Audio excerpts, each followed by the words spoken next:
Eagle 98.1, staying on top of the Baton Rouge traffic. This traffic report is brought to you by Shawbills Tire and Auto Service Traffic Center, where you can get up to $220 off the purchase of 4 eligible BF Goodrich tires. Visit ShawbillsTire.com to learn more. Still looking just fine, not seeing any slowdowns yet. Right now, 4 minutes from LA 415 to Dalrymple as you're coming in from the west side this morning. Right now on I-10 at Perkins.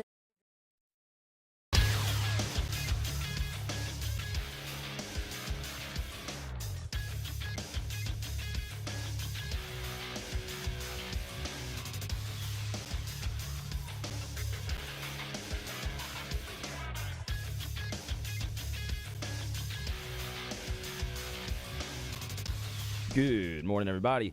It is 7 a.m. on Monday, November 20th. Today in Baton Rouge, expect cloudy skies with a high of 81. Coming up on OTB, we have a new edition of Weekend Winners at 9 a.m. and Holden Mayo joins the show at 9:15. You could follow us on Twitter, Instagram, and TikTok at OTB_ESPN or catch us on YouTube at the 1045 ESPN channel and subscribe for daily content.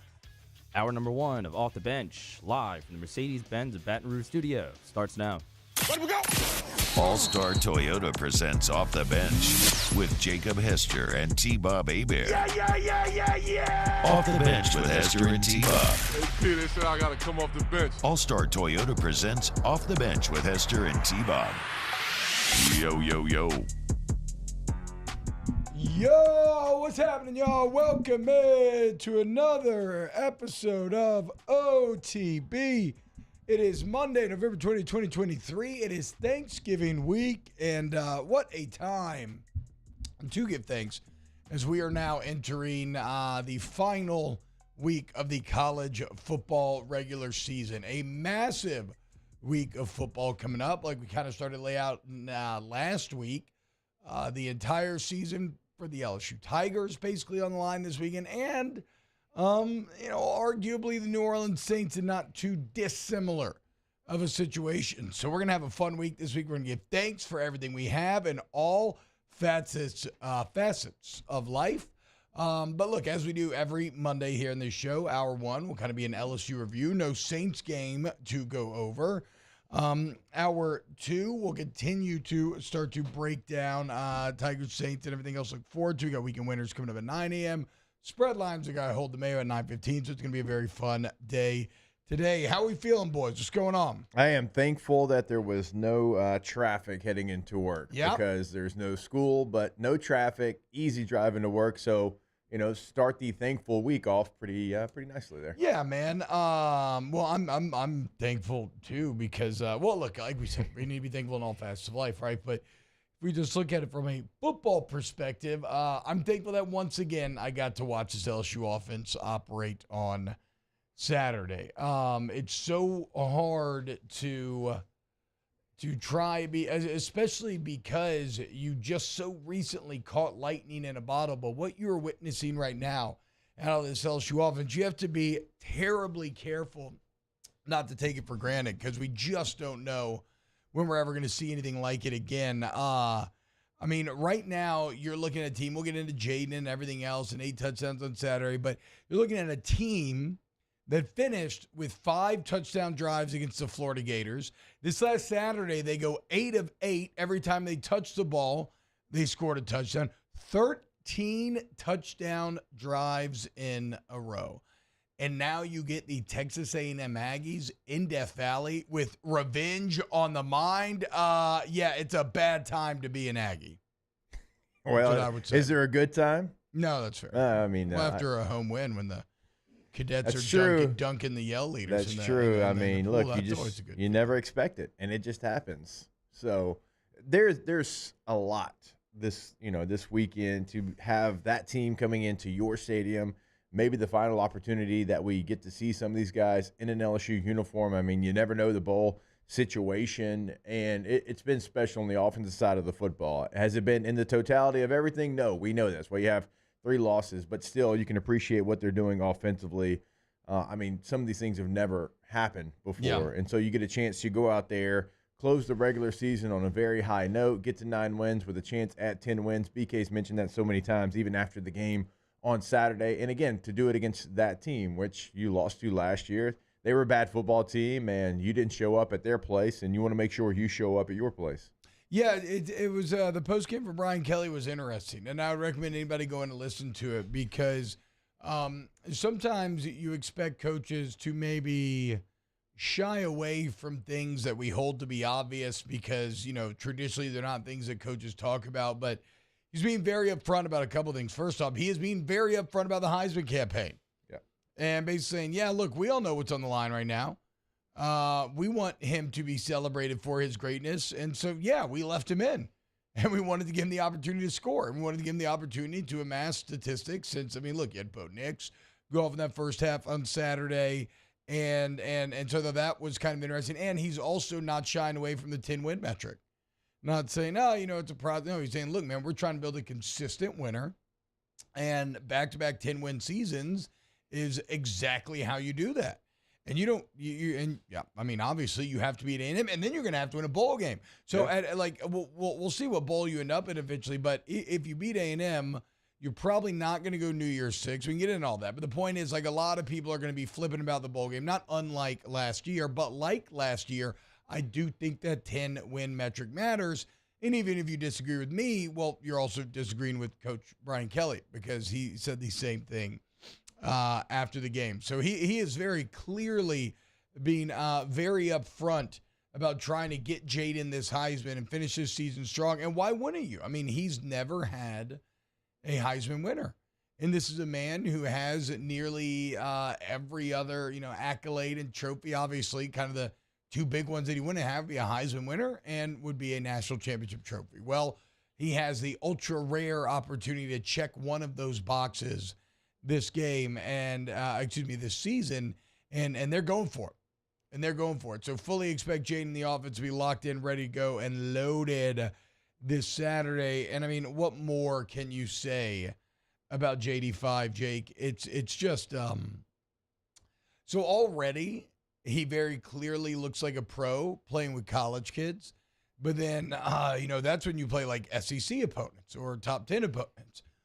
When he got against Georgia State, a lesser non-Power 5 team, it looked like a varsity kid out there with junior high. Like, there wasn't a bead of sweat on him. 25 of 30, like Kelly said, 25 of 30 for over 400 yards. So a near perfect completion percentage, but not dink and dunk, with massive chunk plays. Yeah. Everything looks so slow to him. Everything looks so easy for him right now. And, it's again, as we talk about giving thanks, gratitude, what you appreciate in life. I appreciate every opportunity I get at this point, even if it is against the Georgia State. Like, look, I made no bones about it. I hate these late cupcakes. I really do. From a spectator standpoint, I think they're lame. But I'll be damned if I didn't love watching Jaden Daniels play on Saturday. We had a great time at Don Juan. Everybody going crazy. He's just so much fun. It's incredible. Yeah, until somebody brought up Polar Express. Then the mood changed. But we can get to that a little bit later on because I did appreciate watching that clip yesterday. But, how could you not have a good time watching Jaden Daniels? 25 of 30, 413, 6 touchdowns through the air, adds another 2 on the ground, 9.6 yards per carry, the leading rusher as far as rushing yards per attempt in the country. Not quarterbacks, not just running backs and everybody, like literally everybody. He is the leading guy in the country, and that's not even like what he's doing through the air is like Heisman worthy, and then you say something like that on the ground, over 1,000 yards again, 3,000 through the air, 1,000 on the ground, like time and time. Every time we open up these mics, it feels like he's doing something that either hasn't ever been done or it hasn't been done in a decade, 2 decades, 3 decades, whatever it might be. On Saturday, it looked like he was playing a different game than Georgia State. Yeah. Everything was so slow for him, and I thought Roy and Roddy did a really nice job of explaining some of the VR stuff that he's doing and breaking down that, because like all of that looks like it is taken from over in the football facility to the field. His processing has been incredible, T-Bob. It is check, check, check, go. Yeah.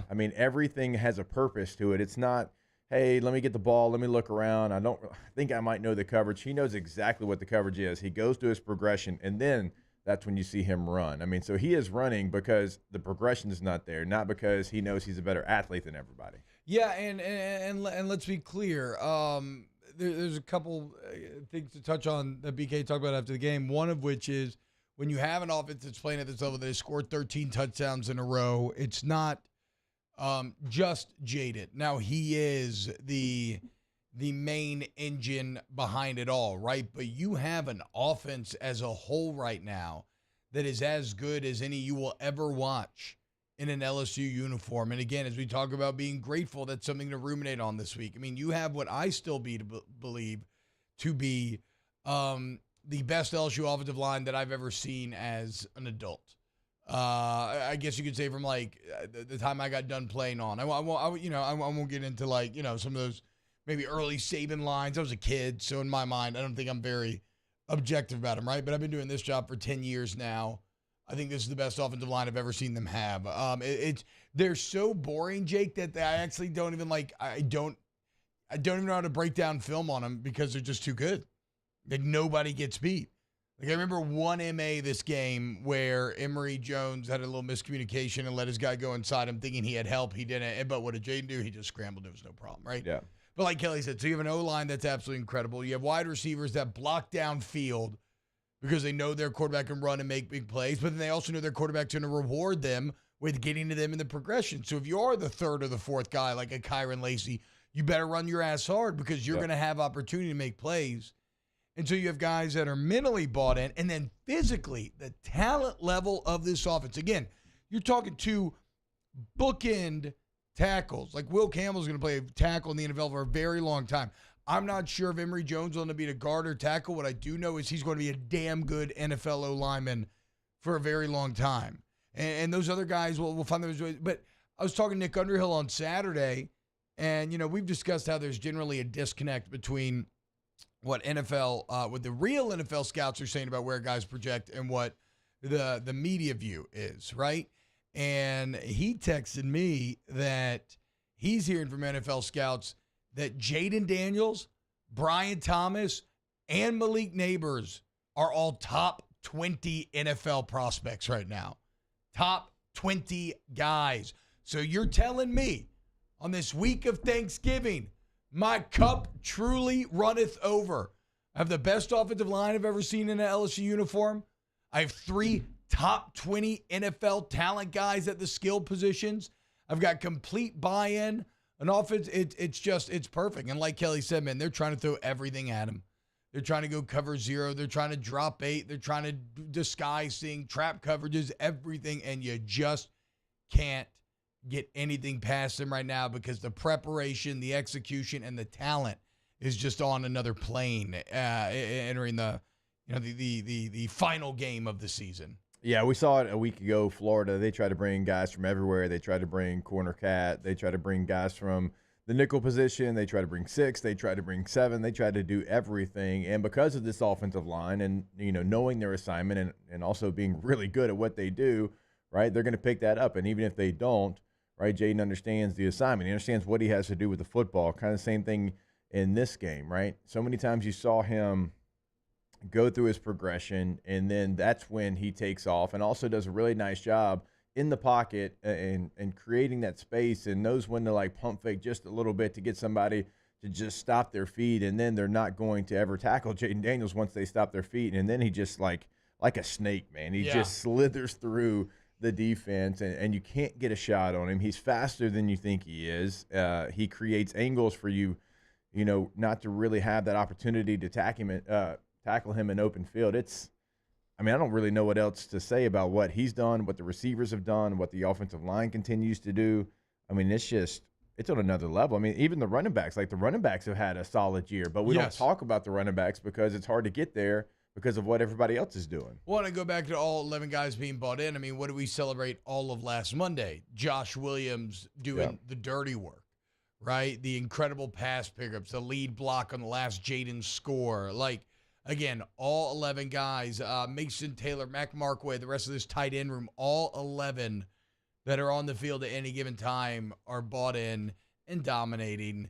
and they should be celebrated. And again, Georgia State's not a game that you enter with a lot of juice, but that was a fun. I mean, it was like my God, the last touchdown catch by Malik Neighbors, little sluggo, the action from Jaden to set it up, looking off the safety, looking back, hitting him with the pump, and then putting it over the top. Malik somehow coming up with that ball. It's you're just seeing greatness, man, and be careful taking it for granted or wallowing in frustration because of defense or whatever else, because you're going to let greatness go by and you're not going to really appreciate it. You got one more opportunity to really chew on it, right? As you're digesting as you're eating your Thanksgiving gumbo, which is the best form of gumbo, you got one more opportunity to watch the best form of offense that you may see for I don't know how long. So let us give thanks and enjoy this holiday season. Kind of so sad, man. A little bittersweet at the end of this thing, man. Yeah, we don't know what the bowl situation as far as who's playing, who's not playing. I mean, that part of it is what it is. And I know that we don't do bowl projections here on this show. It's not really our thing, but I know that, Tampa, what used to be the Outback Bowl, it's like ReliaQuest Bowl. ReliaQuest. Oh, okay. Yeah, I like the Outback better, Bloomin' Onion. But yeah, I know. That looks like where LSU's probably headed. I know ESPN had them against Wisconsin, and then the other guy had them against Notre Dame. Notre Dame would actually. No, look, there's some sexy matchups floating out there for sure. Notre Dame, LSU with BK. The BK Bowl, I'm in. For sure. I just don't like, if Jaden wants to play, whatever, but I'm like, bro, go get ready for the NFL. Like, I mean, you've done your thing. Well, look, we got A&M first. Again, let's be present, everything else. But, yeah, man. Final week of the college football season. You blinked and done gone by. All right, when we get back, let's get into some of the film review. It's going to be not the longest film review, obviously, but there are some things worth pointing out. So if you want to get involved, what are your takes? What are you thankful for? Give me your turkey takes, youtube.com/1045ESPN, and we'll be back with more Off the Bench next. Off the Bench with Hester and T-Bob. ESPN Baton Rouge, New Orleans, Alexandria, and 1130 The Tiger. I'm thankful for a couple things. I'm thankful for all the incredible local businesses that have chosen to throw in their lot with us here on Off the Bench. And I'm thankful for all of our incredible listeners who use said businesses and trust us to guide them to the right business. And that's where I love K to Z window coverings, man. One of our new partners in crime here as of the last few months, K2ZBlinds.com, KTOZ. It's been a local family-owned business, been in the window covering business now for 25 years, man, a quarter of a century. They are the experts. Aesthetics, functionality, right? If it's a man cave, bedroom, interior, exterior, bring your home to the level you've always dreamed of it being with K to Z window coverings. K2ZBlinds.com is the website. Blinds, shades, shutters, drapes, you name it, they do it, and they know your space. They're going to know it better than anybody. As soon as they come in, get that consultation set up, 225-791-1220.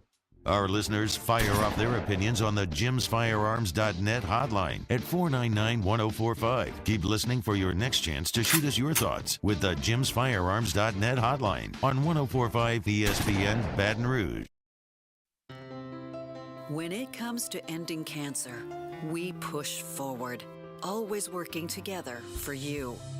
That's why our cancer experts at Ochsner have clinically integrated with MD Anderson Cancer Center. This means advanced cancer care, including access to life-saving clinical trials and integrating care to treat the whole you. Introducing Ochsner MD Anderson Cancer Center. Long live you.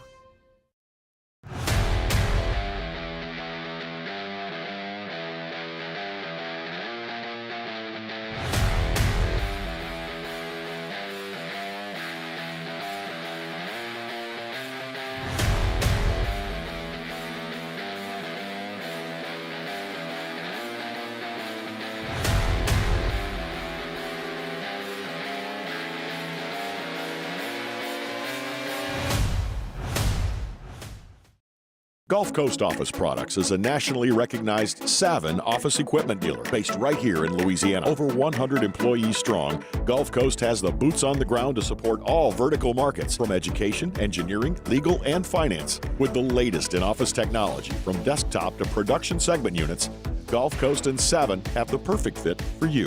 Call 225-756-2644. That's 756-2644 for Gulf Coast office products. Life in Louisiana is a song. A symphony of sound, colors, and movement. Life is here, now. For life's moments, big and small, always there. The right card, the right care. I've been doing business with Luba for 25 years. They're dependable, trustworthy. It's just the attention to detail with our clients. Our folks have years and years of experience. They're highly trained professionals, but many companies have that asset. What I'd like to think makes Luba a bit different is that we use those talents in a way that truly is dedicated to serving the needs of the folks who depend on us. Dylan Cruz here to tell you about Six Rings Baseball and Softball Camp. If you live on the North Shore and play ball, go to Six Rings Camps with former LSU assistant coach Dan Canaveri. His knowledge is second to none, and your child will improve and have fun doing it. Camps were held at Coquille Park and Six Rings Academy in Covington with 4 sessions over the summer. Full day and morning only sessions are available from ages 7 to 13. Go to sixringsbaseball.com or call 985-206. Moscona inviting you to join us for Monday's AFR, presented by Relief Windows. Recapping LSU-Georgia State, we'll hear from Brian Kelly, and the Saints back at work as they start to get ready for the Atlanta Falcons. It's Monday's AFR 3 to 6, 104.5 ESPN Baton Rouge.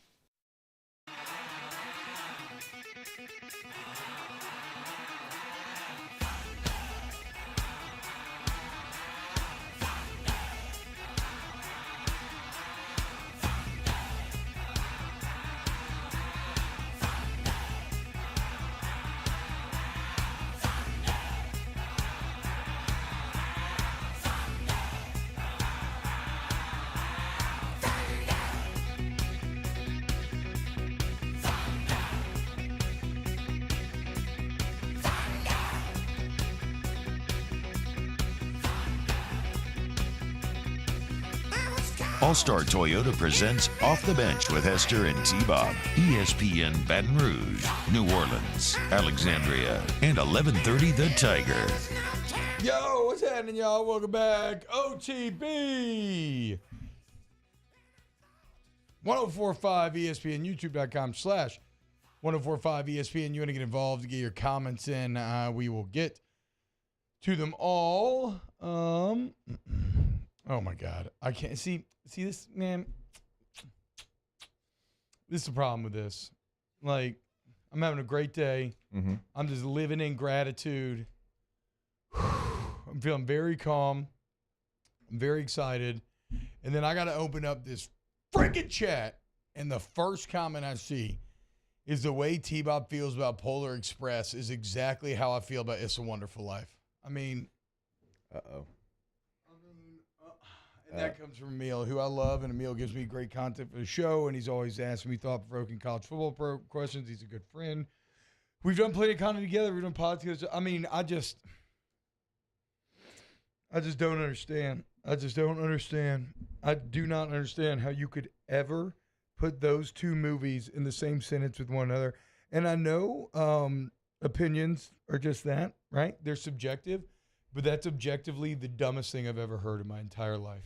I mean, it's just so factually offensive. It boggles the mind. You were talking about a movie that is timeless versus some CGI hackery starring a uncannily creepy Tom Hanks. I don't know, man. I don't know. Whatever. I'm in a closed chat. Let's just get into the film review. I just can't.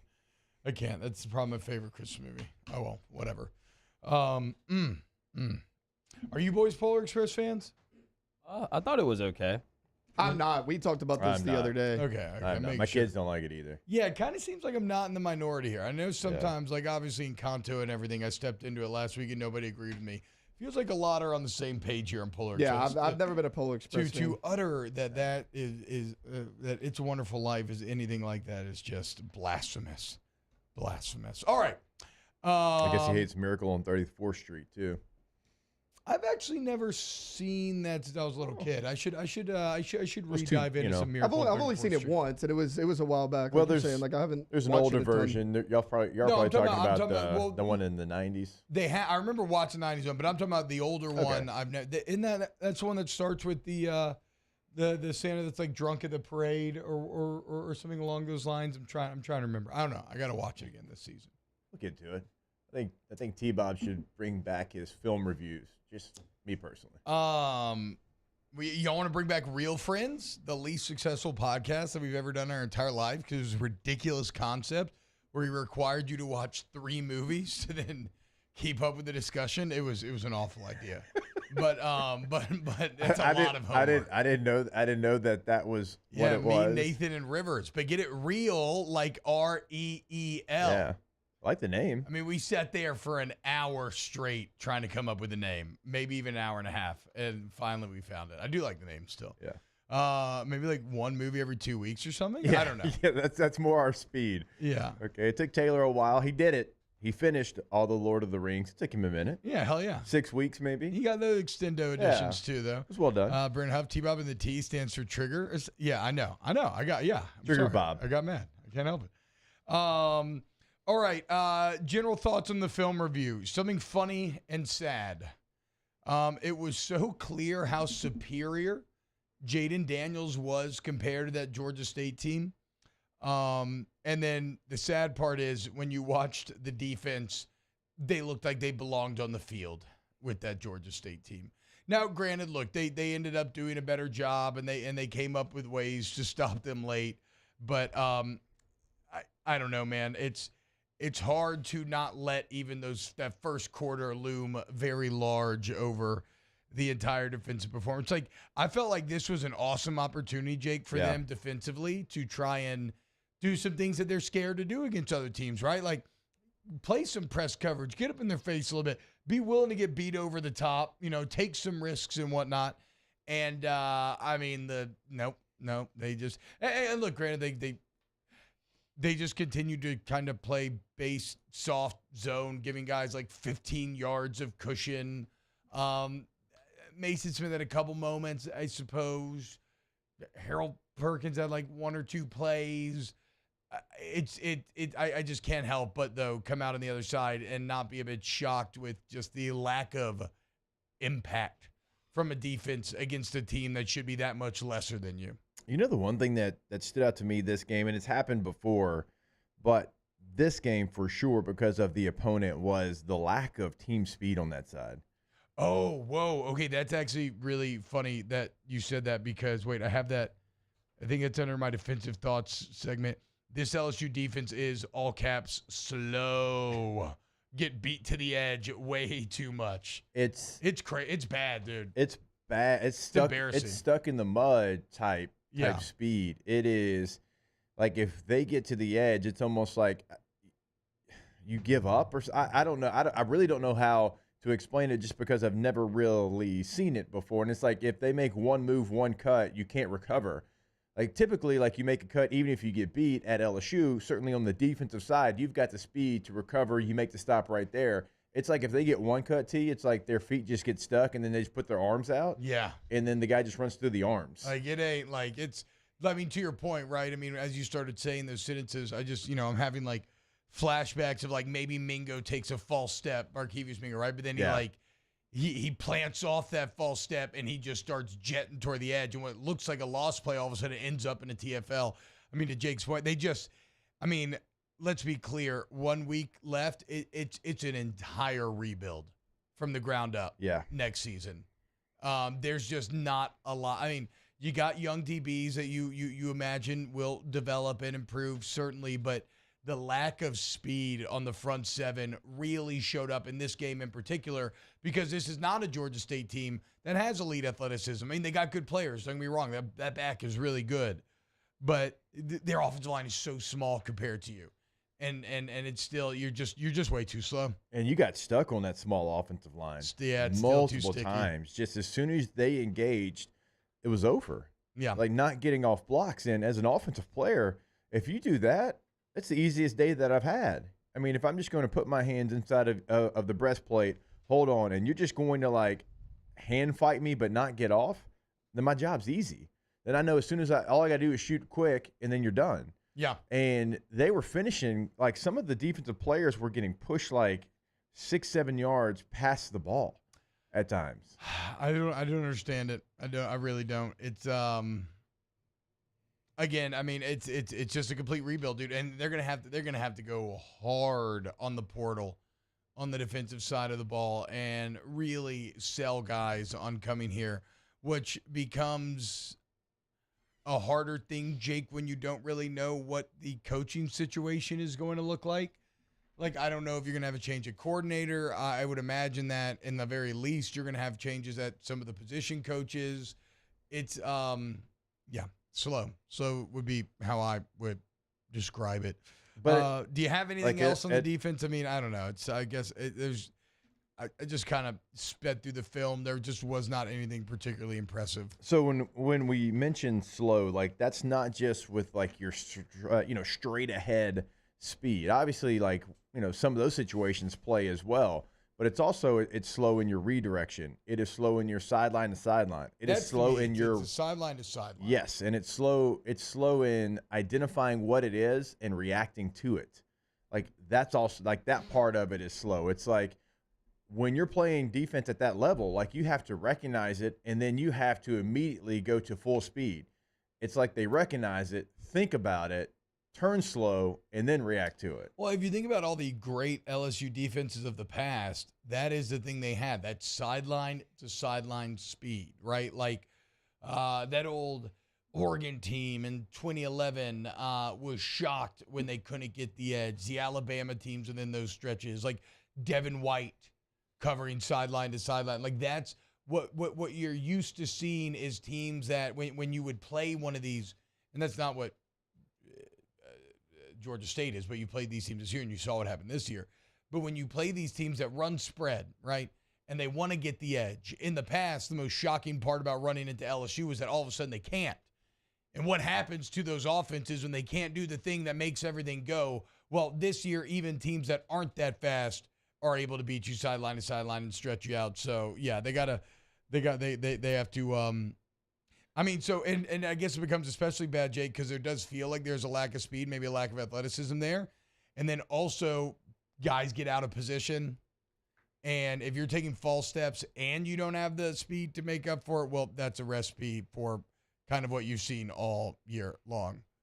And look, I know, like, look, don't get me wrong. I know it was only 14 points, and they played better late, and they came up with some big stops against Florida late. But we do have to be honest about what the film is saying as well. Yeah, and I wonder what it looks like moving forward next year. Obviously, high school recruits, guys right now that are young players, seeing if they can continue to grow and develop. What do you do in the transfer portal? I mean, obviously, last year you tried to bring in some players through the portal that weren't just going to be one-year players. They were going to have multiple years, and that hasn't worked out. And I understand why you did that, because you didn't want to have to do, yet again, another portal defensive backfield rebuild, but that's where you're going to have to live again this year. Yeah, and Matt C says, I don't think it's a complete rebuild. Have the talent to be fast and good. Just have to put them in the right place. I think week starts next week for sure. I mean, that's kind of an interesting thing. If you talk about have the talent. Like, okay, I know Harold Perkins is a beast. And yes, I would say that it's mainly on coaching and your overall just weakness of your scheme right now. And that side of the ball that Perkins looks the way that he does. And he's still finding ways to, like, make plays somewhat, right? I do agree that Weeks is really good. Jefferson's not bad. Toviano's still young, but, I like some of the gumption.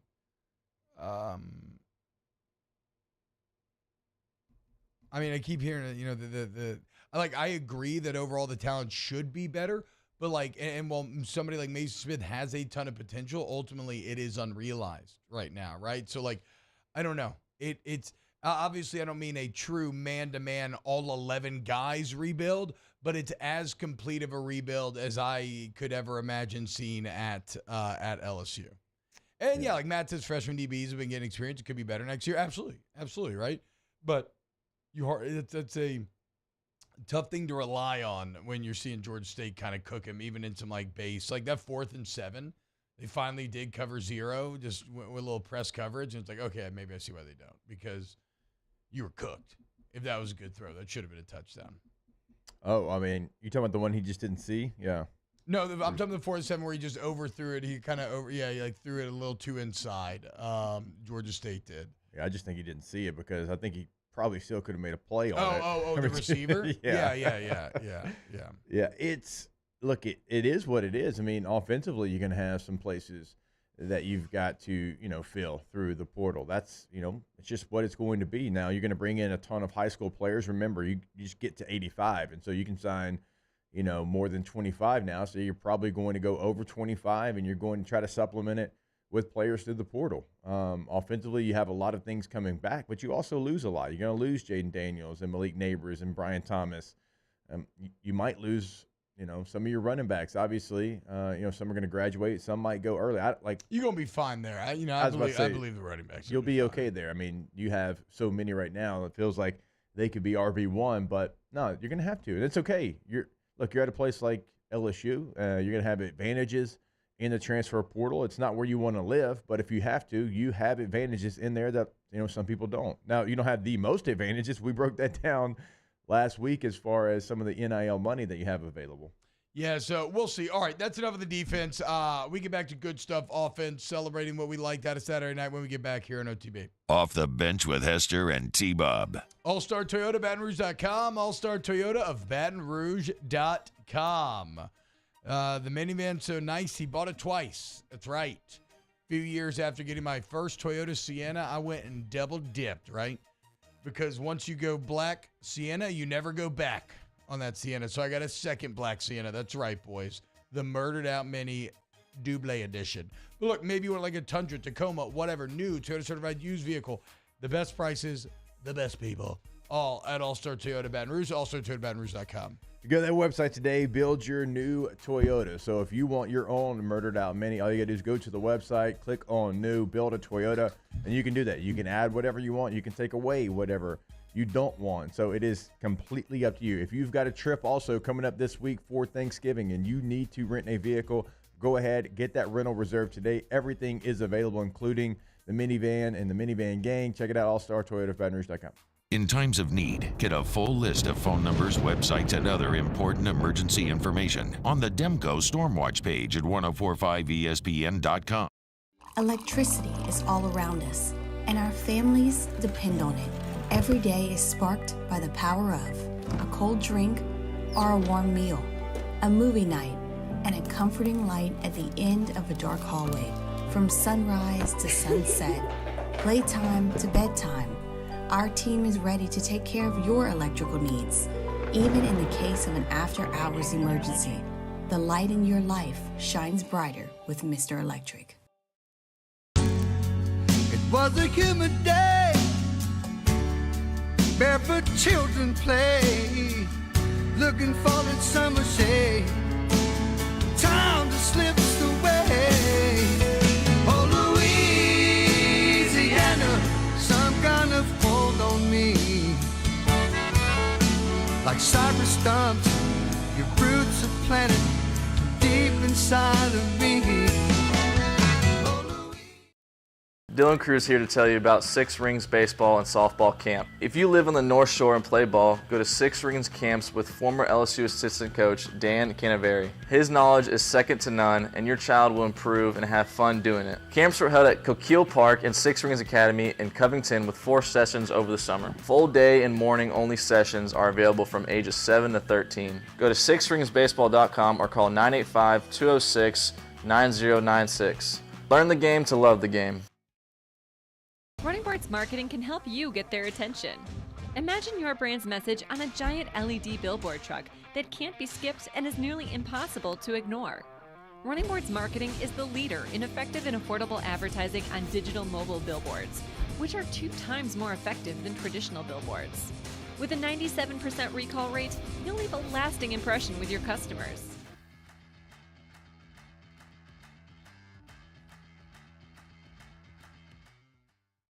Gulf Coast Office Products is a nationally recognized Savin office equipment dealer based right here in Louisiana. Over 100 employees strong, Gulf Coast has the boots on the ground to support all vertical markets, from education, engineering, legal, and finance. With the latest in office technology, from desktop to production segment units, Gulf Coast and Savin have the perfect fit for you. Call 225-756-2644. That's 756-2644 for Gulf Coast Office Products. There it is, the extra mile, on the border of expected and extraordinary, for those willing to go further, like vans customized for work or play, with safety and tech to keep you connected, supported by a 5-star sales, service, and finance team, and backed by the 1-star you know. So go the extra mile. It's never crowded, because so few have what it takes to. Live at lunch, live from Beau Rivage, Monday, 10 a.m. to 1 p.m. It's our last extended show. That includes our last Brian Kelly press conference of the year. It's live at lunch, live from the Beau Rivage Sportsbook, 104.5 ESPN Baton Rouge.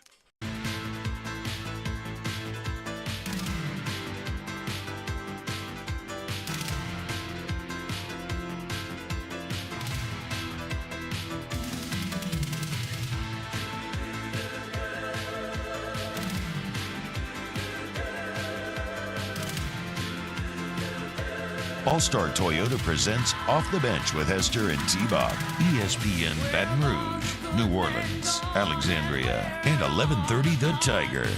A lot of people are asking about Yellow Hat guy from Whiskey and Wine Saturday.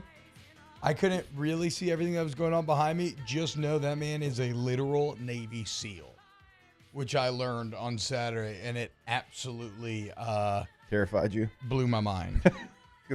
You say the wrong, about like buds. And you say the wrong thing. I mean, I've read a couple books. I'm trying to remember what second one. I know I read Lone Survivor, and then I read one other one on SEAL training. No Easy Day, right? Isn't that the other one? Oh yeah, that's about SEAL Team 6. Yes, right.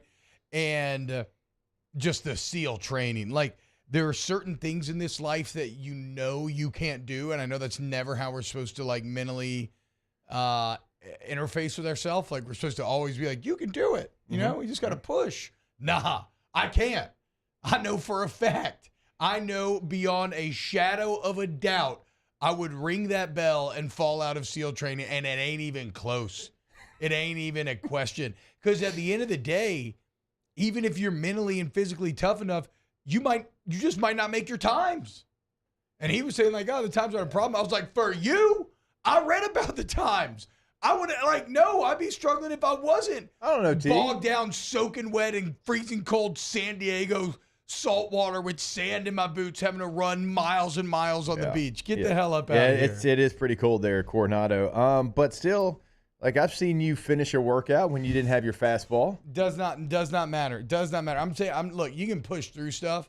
But nah, not like that, fam. That was unlike. I mean, would you have rung the bell if it was out there on the Ponderosa and threw in 110s? No, you'd have found a way. No, but I also they would have told me you're out because you didn't make your time. That's true. So yeah, no, that's what I'm saying. Like, I'm just being honest with myself. A lot of y'all can't be. Y'all are so overconfident. You think you could be a Navy SEAL. I know I can't. I know I don't want to do any of that water stuff. I get freaked out if I hold my breath for over 30 seconds. You're telling me you're going to, like, strap me in a seat, spin me around, and discombobulate me, and then just dump me in the deep end? Yeah. Like, figure your way out here, hold your breath for 5 minutes or whatever? No. Hell no. Yeah. So shout out, legends. Thank you all for your service. I also met another dude who's a 62-year-old Marine, and my guy was jacked and looked about 40 years old. This is why Don Juan is so much fun. Get to hang out, watch Jaden Daniels go for 8 touchdowns, and meet just all kinds of incredible people that would never come together otherwise. But stuff like that, stuff like mentality, just it fascinates me because, look, I've got 4 sons, and all 4 of them, like, they have a different mentality, and they were all raised in the same household. Like me and my brothers, we have a completely different mentality. You know, I take more of my dad's mentality, like in some things. And it's just amazing to me, like to have the experience that you're talking about, being a Navy SEAL and going to Coronado and doing all, like you have to have the ultimate mentality. Like you have to have this mindset going into it. And that's something that just fascinates me, how somebody can be raised in the same household and just have a completely different kind of mindset on some things. Well, he said he was just a pissed off kid, man. And that he was just so angry that you weren't going to be able to break him. Yeah. That anger just drove him and then built him into something just unreal. So shout out. Thank you for your service, everybody. All right. In terms of other offensive thoughts, I loved the Mac Markway touchdown call. And I guess at this point in the season, there's no real point, like, what are you saving something like that for anymore? Because that was a play that could be used in, like, a very high-leverage spot if you need it. And now still A&M will have to, like, account for it this week and everything else. But you come out, you're in shotgun, you're in a heavy kind of personnel, and then all of a sudden you shift under center. You motion Mason Taylor, which we all know when you motion Mason Taylor a lot of times this year, you do creative things with him. So already you're under center. All of a sudden, the defense is freaked out because of that. You got a ton of big guys on the field. They're a little freaked out because of that. You run play action, but with the Mason Taylor motion, everybody's kind of looking at him. And then Markway, they run a little high-low, right? Taylor's shallow, Markway behind him. Just a beautiful call. Taylor takes all the attention. Markway goes unnoticed, and the freshman gets a touchdown. Yeah. Beautiful play design and execution by Denbrock in the offense. Yeah, and my guy Roddy Jones pointed it out on the broadcast. He's right. Like, Mason Taylor hasn't got probably what we thought as far as receptions and receiving yards this year, but he still is like a key piece in everything that they do offensively. And so, like, as a defense, like you said, T, I mean, you're going to prepare for him to mean something. Yeah. If he goes in motion, if he shifts, like, you're going to focus on 86, and it was a really nice play design, and you get a guy, his first touchdown of his career, always a special moment. Yeah, for sure, absolutely. And look, Markway is somebody who's going to be very good going forward, a true Algie Crumpler-esque, blocking and receiving tight end. Don't flick me off, Mario. You said you love Jordan Love. Were you flicking me off for the Algie Crumpler reference? You said a Falcon. Oh, okay. I'm just making sure. Reacting to something now. Edub says, "Where's Kamori and Pimpton?" I don't think he has a target this season. He was in the game. Yeah, look, he's young. These guys are young. They're going to be used. They're going to have their time. I didn't get my first touchdown to my sophomore year. And there it is right there. I mean, Markway looks the part, dude, for that cat being 18 years old. And those jerseys look nice. But look at it. Play action. There's Taylor taking all the attention. Markway over the top. All right. Let's go to break. When we get back, close out hour one of OTB. Off the bench with Hester and T-Bob. Community Steel Co., Community Steel Company, CommunitySteelCo.com. Look, if you need steel product, you should be thankful for Community Steel because they are kind of disrupting the steel market, and it's with their prices and their customer service, right? Because no longer are you forced to go to these national companies where you're just dealing with online order forms or robots and you're dealing with jacked up prices because all the middlemen that are involved in getting you the product? No. It's right there in Gonzales, Louisiana. They buy the steel themselves. They make all their purlin, tubing, steel building, sheet metal all on site. You deal with a live and local sales team, and what it means is that you reap the benefits. The best prices, the best people. Community Steel Company, CommunitySteelCo.com. Go to the website today. It's a brand new website. They've completely redone it. I mean, it's very easy to navigate. They're all about making it easy for you right here in Gonzales, Louisiana. 225-647-2020. Our listeners fire off their opinions on the JimsFirearms.net hotline at 499-1045. Keep listening for your next chance to shoot us your thoughts with the JimsFirearms.net hotline on 1045 ESPN Baton Rouge. At Corval Toyota in Opelousas, we're featuring 2023 Toyota Tundras with $2,000 bonus cash. $2,000 bonus cash offer on Toyota Tundras. So come on down to Happy Town. That's Corval Toyota in Opelousas, Happy Town, USA.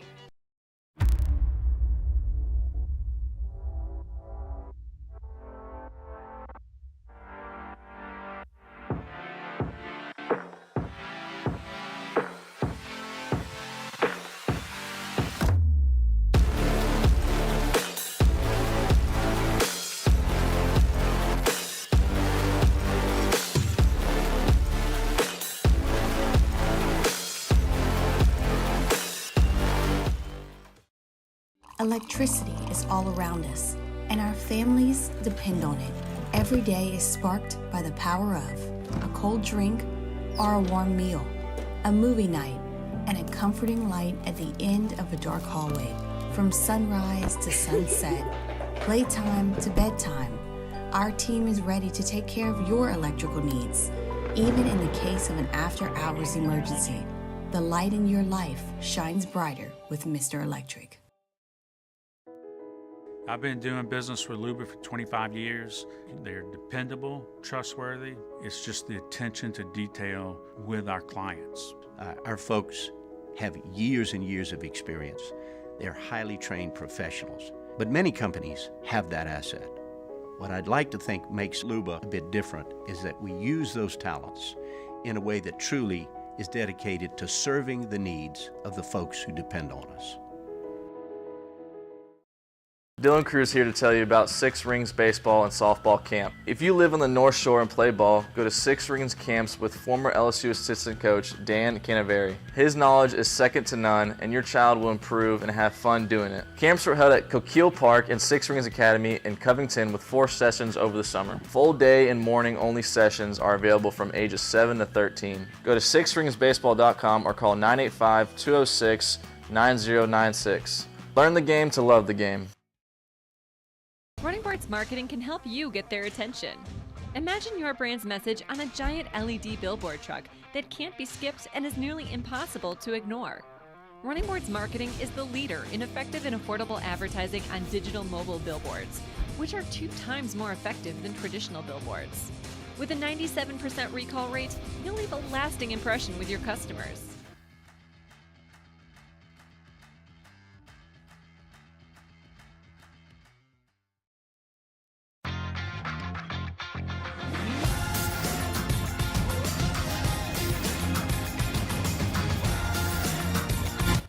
Join me for a Football Friday edition of the Hunt Palmer Show, presented by Corks Cajun Fried Fish and Shrimp. Get you ready for LSU.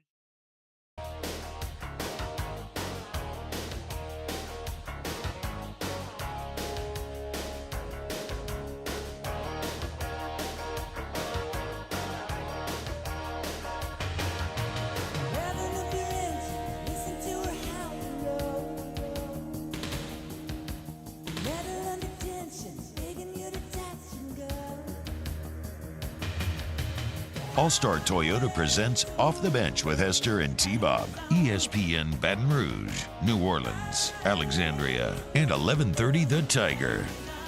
Yo, what's happening, y'all? Welcome back. Go T. B. I mean, this song always makes me want to grab the microphone like I'm controlling the plane. Yeah. It does have kind of a joystick sort of feel, don't it? There have been F-14s in the original Top Gun, right? Yeah, little Tomcats, right? I don't know. I do love that the new Top Gun was basically like, our underdog scrappy American planes suck compared to these badass Russian ones. We're gonna have to overcome They never said it was Russians. Oh, well, they never did. They never said what country it was. I didn't realize Never that. said. They never do. Left it Compared open. to these enemy bogeys, we're going to have to use our American grit. That's right. And scrappiness to overcome. God, I love that movie. I mean, look, if we're really getting outpaced in fighter jet tech, the same way it's time to rebuild the LSU defense, it's time to make some serious moves at the top of our fighter jet development coordinating. What else was I going to talk about offensively? I mean, Jaden Daniels was perfect. 8 touchdowns. He should be the Heisman. It seems like that's the actual conversation. We mentioned the catch by Malik Neighbors, how good the offensive line is. They did a little more gap scheme run stuff. Not that it mattered because they barely ran the ball.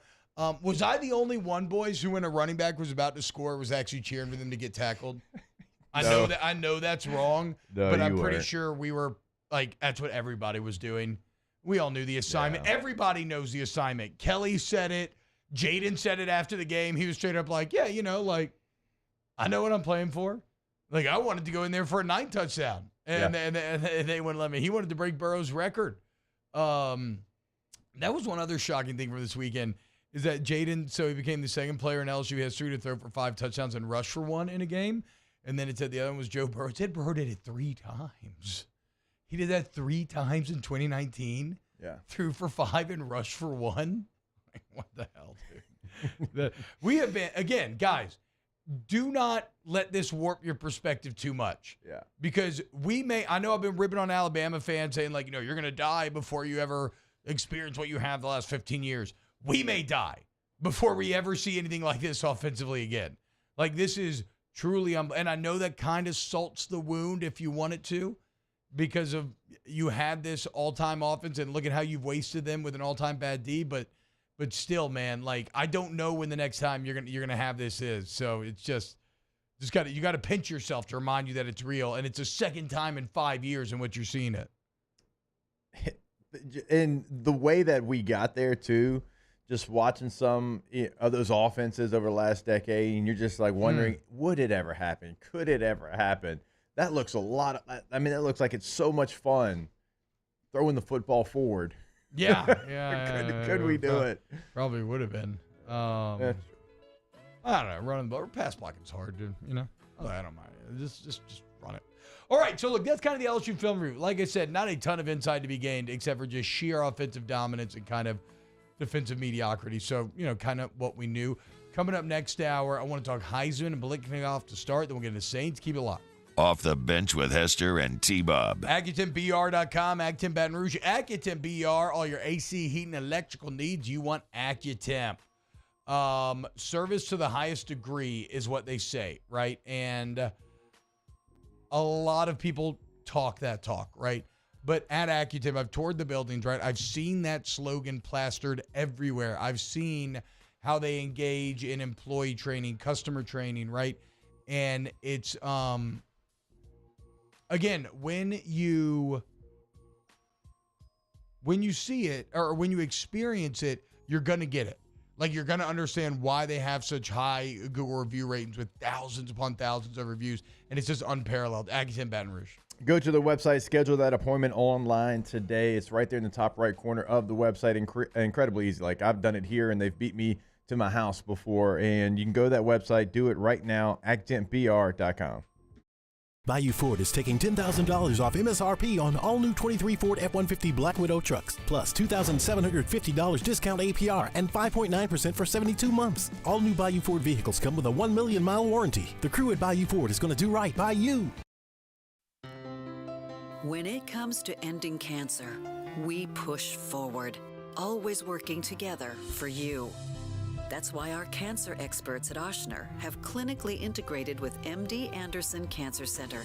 This means advanced cancer care, including access to life-saving clinical trials and integrating care to treat the whole you. Introducing Ochsner MD Anderson Cancer Center. Long live you. The Windsor Senior Living Community in Mandeville, Louisiana is a beautiful, vibrant apartment community geared towards seniors. They are nestled right in the heart of Mandeville, where seniors live a more carefree lifestyle in spacious apartments with the peace of mind that comes from having a little extra help. Call the Windsor at 985-624-8040 to schedule a lunch and tour. Come see how the Windsor can be your passport to peace of mind.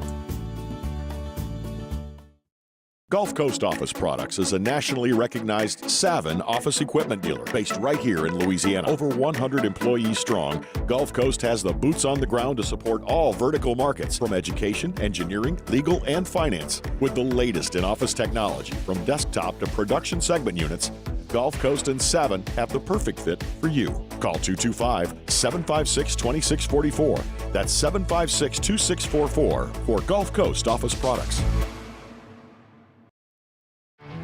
There it is, the extra mile, on the border of expected and extraordinary, for those willing to go further, like vans customized for work or play, with safety and tech to keep you connected, supported by a 5-star sales, service, and finance team, and backed by the 1-star you know. So go the extra mile. It's never crowded, because so few have what it takes to go there. Mercedes-Benz Vans. Electricity is all around us, and our families depend on it. Every day is sparked by the power of a cold drink or a warm meal. a movie night, and a comforting light at the end of a dark hallway. From sunrise to sunset, playtime to bedtime, our team is ready to take care of your electrical needs. Even in the case of an after-hours emergency, the light in your life shines brighter with Mr. Electric.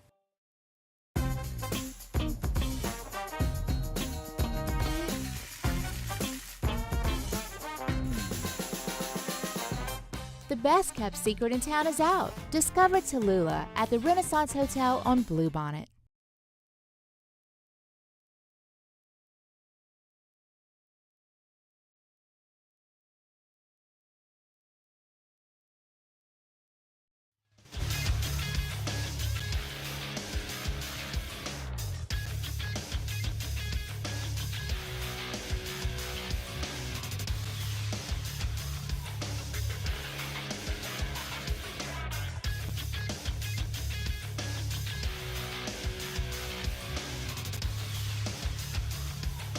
Good morning, everybody. It is 8 a.m. on Monday, November 20th.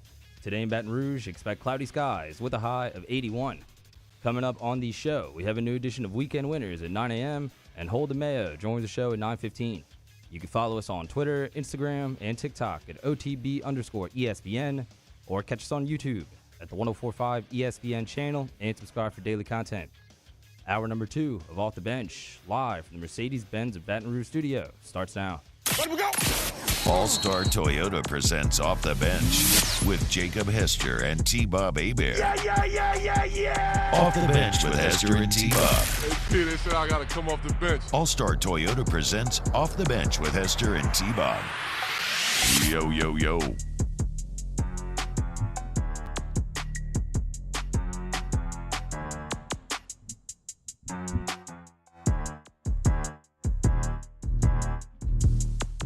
What's going on, y'all? Welcome back to OTB. Hour number 2. We're about to get into some Heisman talk, some Biletnikoff talk, and some turkey talk. Boys, I don't know if we can get into turkey talk. I'm hungry. Have y'all been listening to Christmas music yet? This weekend, kind of the first time, I think. Yeah, I kind of broke down as well at the end of this last week. Yeah, We went Katie to was dinner decorating last the night, tree. and my wife turned on 96.1, Christmas right? music in the Sure. car, yeah. Right, yeah, 96, freaking Murphy, Sam, and Jody. I've been listening to them a lot. We got to start doing more relatable life content, okay?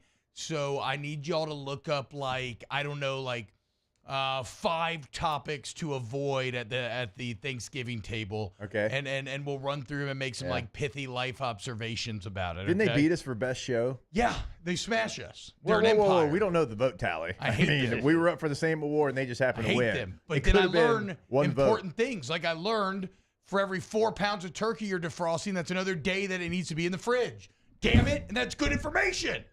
Why aren't we giving that to the people? That's on y'all. No, that's on us for not asking Chef that information. Damn it. You're right. We have a literal chef that comes on the show every week. Man. That cooks for thousands of people. Somebody figure out what my dog can and can't eat off the Thanksgiving table, guys, or we're never going to win Best Morning Show. It's true. Y'all feed y'all's dog during Thanksgiving? Yeah, I mean, dude, I have a lab. Come What on, do you man. mean? My dog eats all the time. Yeah. Like it's just like I don't, if I have food that I'm just gonna throw away, I'm like, well, it'd probably be better in a dog's belly than just in the trash. Makes sense. Fair enough. But I don't know. What did Yeah. Sam and Jody tell me that like pasta's bad for dogs or something? True. Then my dog's gonna still eat pasta, but I'm gonna know that information. Yeah, my dog eats literal poop diapers. So like, I don't think there's anything that I could. I'm so glad that my dog doesn't have that because I know too many that do. Mine. It's just crazy. I'm like, bro. Mine's lizards. She wants like lizard hunter. Like that door opens, Really? she's trying. Oh yeah, she's trying to find a Probably lizard. pretty tasty little treat, right? I mean, think about it. I've watched enough Man vs. Wild where, That's or true. Lone Survivor, or not Lone I know Survivor, some. Survivor Man. Yeah. Technically better than Man vs. Wild. But yeah, when they got like a charred up lizard, like I haven't eaten protein in 4 days.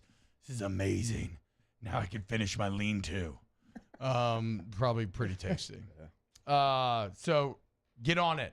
Yeah. Producers, okay? We need good, relatable, everyday content or we're never going to make it. We're always going to be the bridesmaid, never the bride. Yeah, yeah. Okay. Bilbo says your dog can't eat chocolate. Knew that. Yeah, knew that one. Okay. For sure. Good with that obviously. one. Mm-hmm. Daniel Basham started decorating yesterday. I'm so happy I don't have to put up my lights. Got lit. Got it. Oh, got lit. Like, saved us. Yeah. Can we the say best, that? dude. I mean, It's the the fact that absolute we didn't best. have to go out there and do anything and just, hey, you just walk out there on their own. How does that work? Smiley, Oh, yeah, they did it. Smiley says the American military tech is far superior to anything any other military in the world has. LSU's defense is far worse than the U.S. military will ever be. Okay, good.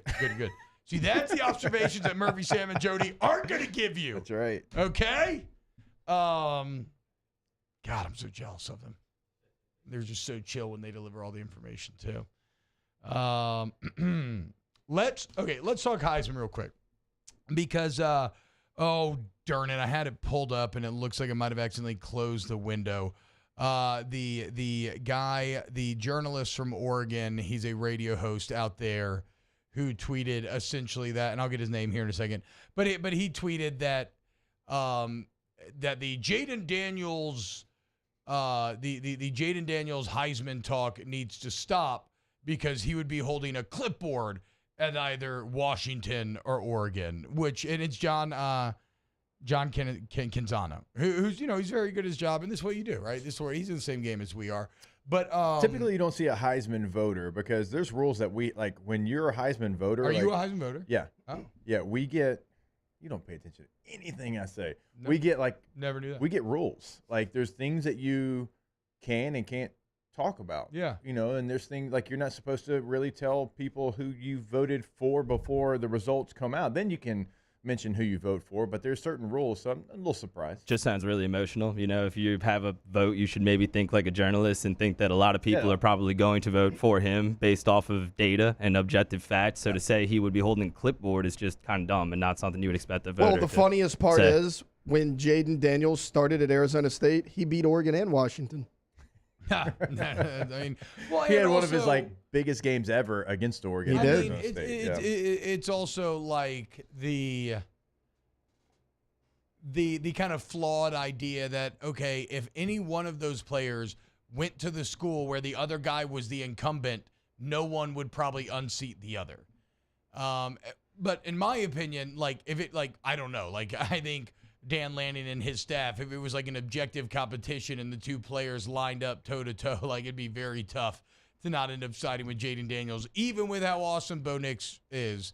I think, though, in response to the tweet, we have a ton of raw numbers that I can give you, but Preston Guy. Oh, shout out Preston. He went all in and came out on the other side.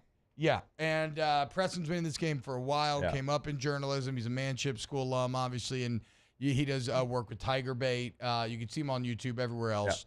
PGuy_77 is what you're looking for if you want to follow him on Twitter. But he says, buckle up, John, about to take you to class. Jaden Daniels has played the toughest schedule in America, which, again, is objective truth. God, you know what really pisses me off the more we get into this, too? Just losing that Ole Miss game. If you don't lose the Ole Miss game, literally, he's already won the Heisman. Yeah. You're in the New Year's Six. The world is your oyster. Everything came down to blowing that 9-point lead with 9 minutes remaining. And if he doesn't win it, that will be the moment where everything shatters. It's all that crappy-ass LSU defense. Okay, I'm going to get mad, though. Let's get back to celebrating Jaden. So he's played the toughest schedule in America. That's objective fact.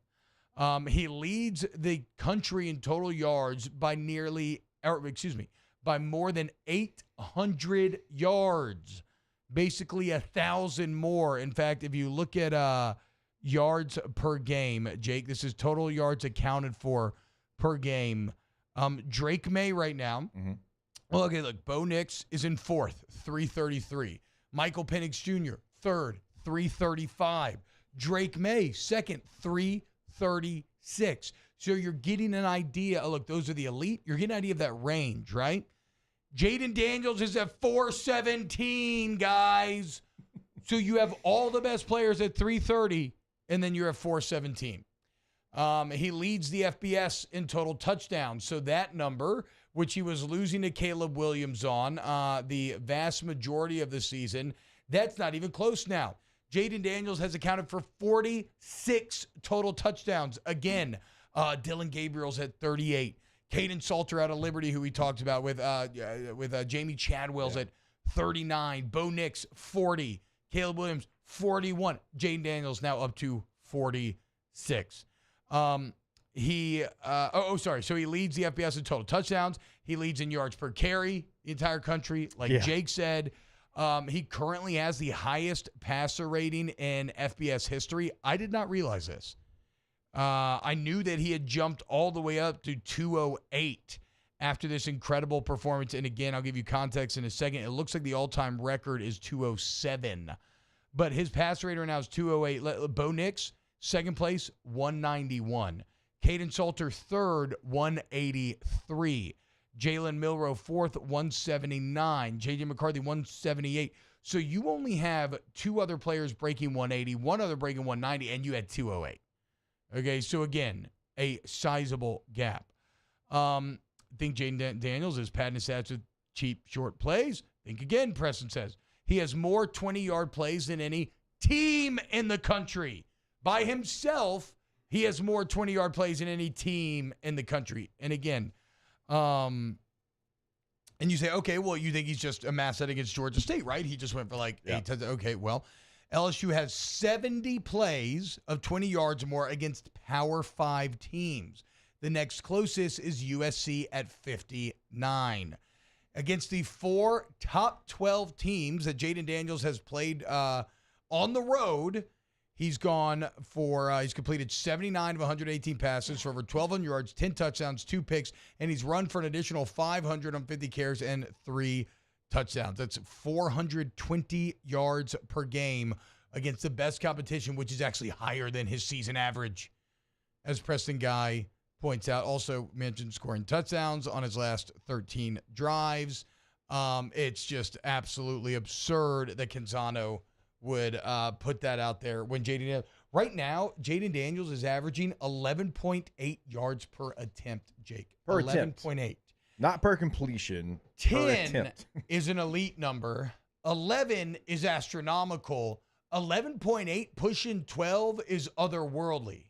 It's galactic. It's alien. It's video game. I lack and you know me, I love vocabulary, and I lack this skill to adequately paint the picture of how amazing that is. Again, maybe context does it. Jalen Milroe, that's the biggest best stat he has. He's at 10.6. Caden Salter's at 10.5. Jackson Dart's at 9.9. Bo Nix is at 9.8. How about this? Where did I see? Oh, how about this, Jake? Yards per play. Individual player. Yards per play. So when he either throws it or runs it. 10.75 yards, guys. Again, Bo Nix is second, nearly 2 yards behind at 9.12. Every single time Jaden throws it or runs it, you get a first down on average. Again, I need y'all to understand how absurd that is. It just does not, it shouldn't happen. It does not happen. And I mean, how in the world? Like the whole year, we've been consistent, okay? If Jaden Daniels is going to win the Heisman on a team that has struggled overall, he has to become a statistical outlier. He has entered statistical outlier category and then some. Yeah. He's ascending and continuing to ascend. Again, it's all going to hinge on A&M. So I'm not saying, look, if they go out there and lose or he doesn't play well there, well, then all bets are off. But as it stands today, there is absolutely no way in hell that you can be an objective Heisman voter and not cast your vote for Jaden Daniels. Yeah, I agree. Like, he's going to have to go out there against Texas A&M. He's going to have another one of those performances that he's had basically every single game this year, because that's what you have to do when your team has 3 losses and the other guys that you're going against, one's undefeated, one has 1 loss. Looks like, still some upsets could happen, but looks like they're going to play in the conference championship game, and that's going to help them. They're going to have another opportunity, and some voters vote before. A lot of voters vote after the conference championship games. I think you should vote after. I mean, you should get the totality of the season. But if he goes out there and does that again, he is doing the things that we said you had to do to win the Heisman Trophy. And T-Bob's right. Like, he's not only gotten to that point as far as the outlier, he is, burst through the ceiling of that, and he is now in outer space. I mean, these stats just don't lie. And when you're averaging almost 12 yards per attempt through the air, that's the number really, T, I think that stands out to me more than maybe any number that we're giving you. Every time he drops back, it's 12 yards. Yeah. Every single time. And so that tells you this is not a check down Charlie situation, T-Bob. This is pushing the ball down the field with intent and being highly successful with it. So let's try to contextualize it. Who do you think? Okay, Hendon Hooker led the country last year in yards per attempt. 9.5. Him and C.J. Stroud led the country last year. 9.5. Okay, Grayson McCall. Again, Jamie Chadwell led it 2 years ago at 11.9. Sheesh. So McCall was right there at the unreal. And then you had Stroud at 10 and Stetson Bennett at 10. Mac Jones the year for that, 11.2. Jalen Hurts the year before that, 11.3. That was actually over Burrow even. Burrow was 10.8 that year. Year before that, Kyler Murray, 11.6. Year before that, Baker Mayfield, 11.5. So that's 1, 2, 3, 4, 5, 6, 7. Last 7 years, he would be leading the country in yards per attempt. Now, what's the other thing that most of those guys, or some of those guys that I just named, have in common are a Heisman. So it's again, just it's objective. And the only thing that sucks is that people are going to say, oh, well, yeah, he's faced the toughest schedule, but he lost, 3 of the 4 top 10 road games or whatever. True. But again, and nobody's going to do this. Nobody's going to engage with this, but he didn't lose it. He played well. He's the only reason why you had a chance in all those games. An incredibly awful, putrid, stank-ass defense lost you those games. And I hope that people can use or at least engage with that sort of nuance. The other thing I hope is that he whoops A&M's ass this weekend. The only bummer is that it's going to be at 11 a.m. when the game is going on. So you're going to have to be relying on highlights and whatnot to kind of carry the day for him, because you're just not going to put up a big number rating-wise.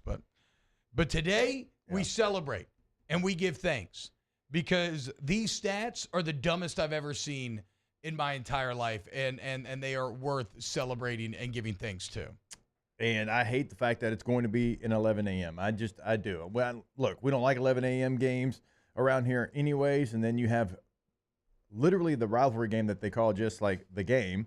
We know there's that number might be like close to 20 million. I mean, they're expecting that to be a crazy number between Michigan and Ohio State. So that opportunity, unfortunately, that's what it's going to be. But I think if you stay on the path, if you stay on what you're doing, those highlights are going to continue to play. Those numbers are going to continue to stay the same. And so it is unfortunate, because I think the Florida situation, that was a night game. Some of the other games that we expected to be closer were not close. And so everybody kind of tuned in to that Florida game to see what Jaden Daniels was doing, because you started to get some buzz on Twitter, and that helped him. Yeah. It absolutely helped 100%. him. This game on ESPN too, it helped you. This one at 11 a.m., maybe not as much, but if you stay on the same path and the stats stay the same, I still think it's going to play out. It'll be another very good defense that you will have done it against as well. So, Jaden for Heisman. When we get back this hour, still want to talk Saints. Still want to get in the Biletnikoff conversation as well. We were supposed to do it here, but we got a little distracted because, again, we want to celebrate what should be the guy taking home the trophy potentially. We're going to see. And, again, I love it because LSU ain't shying away from it. Like Jaden, Kelly, they're saying, yeah, we're trying to win that thing, okay? And we're going for it. And they're going to go for it again this weekend. One more week, boys. One more freaking week. All right, when we get back, more Off the Bench. Off the Bench with Hester and T-Bob. ESPN Baton Rouge, New Orleans, Alexandria, and 1130 The Tiger. All-Star Toyota Baton Rouge, All-Star Toyota BatonRouge.com, All-Star Toyota of BatonRouge.com. You want the best deals? Well, they got the greatest going on right now. It's the holiday season. Toyotathon's going on. Find your next Toyota, whether it's new, maybe to a certified used vehicle. Maybe you want to get your kid or your wife or your husband like a new, like the Christmas thing. They come downstairs. Oh, my God, there's keys. Oh, my God, the big red bow. Well, that could be you with All-Star Toyota. Go check out the selection day. They're right there off of Airline Highway, All-Star Toyota of Baton Rouge. Yeah, go to the website today, because maybe you're going out of town tomorrow, Wednesday, for Thanksgiving, and maybe you need something a little bit bigger, or maybe you need something better on gas mileage. Whatever the situation might be, they've got you covered. Go rent your Toyota today. Go to the website, allstartoyotaofbatonrouge.com. Reserve that rental. Per day rental prices. Again, reserve it today. And everything, the full fleet is available. Full-size, mid-size SUV, hybrid, doesn't matter. allstartoyotaofbatonrouge.com. In times of need, get a full list of phone numbers, websites, and other important emergency information on the Demco Stormwatch page at 1045ESPN.com. At Corval Toyota in Opelousas, you can lock in the low rate of 3.99% on a Toyota Highlander. That's right, 3.99%. Lock in your low rate while you still can. At Corval Toyota in Opelousas, Happy Town, USA. Life in Louisiana is like a run-on sentence. A poem that doesn't rhyme. Life is here, now. For life's moments, big and small, always there. The right card, the right care. The importance of doing this fortified program and offering it to people down here is, number one, the only real chance you're going to get to do this is when you put on a new roof or build new. And through companies like HUDCO, who's kind of leading the way in this thing, it's going to offer the customers a huge advantage in the insurance market and the price of their insurance. You know, we're not looking to make a fortune off fortifying. We're trying to give you a better product than our competitor at the moment. I'm trying to do something that he can. I'm trying to give you something better. So a lot of these insurance jobs, you're getting a re-roof, you're only paying your deductible. Let's sit down and talk about the fortified and let's see what it does to your insurance premium. You're getting a steal. Yeah. You're getting a brand new roof and a fortified certificate for your deductible, essentially. I think we're rocking and rolling.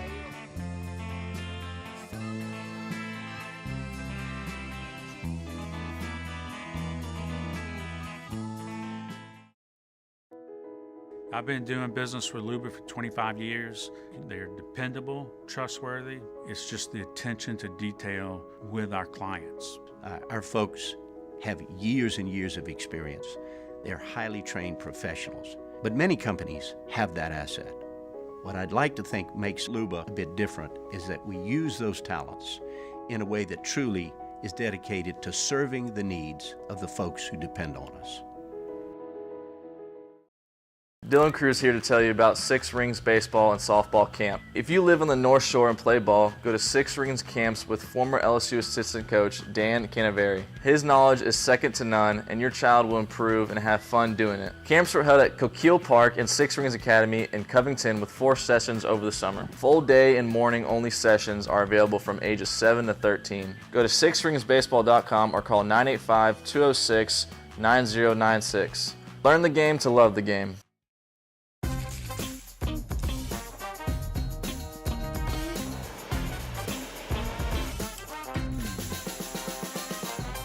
The best kept secret in town is out. Moscona inviting you to join us for Monday's AFR, presented by Relief Windows. Recapping LSU-Georgia State, we'll hear from Brian Kelly, and the Saints back at work as they start to get ready for the Atlanta Falcons. It's Monday's AFR 3 to 6, 104.5 ESPN Baton Rouge.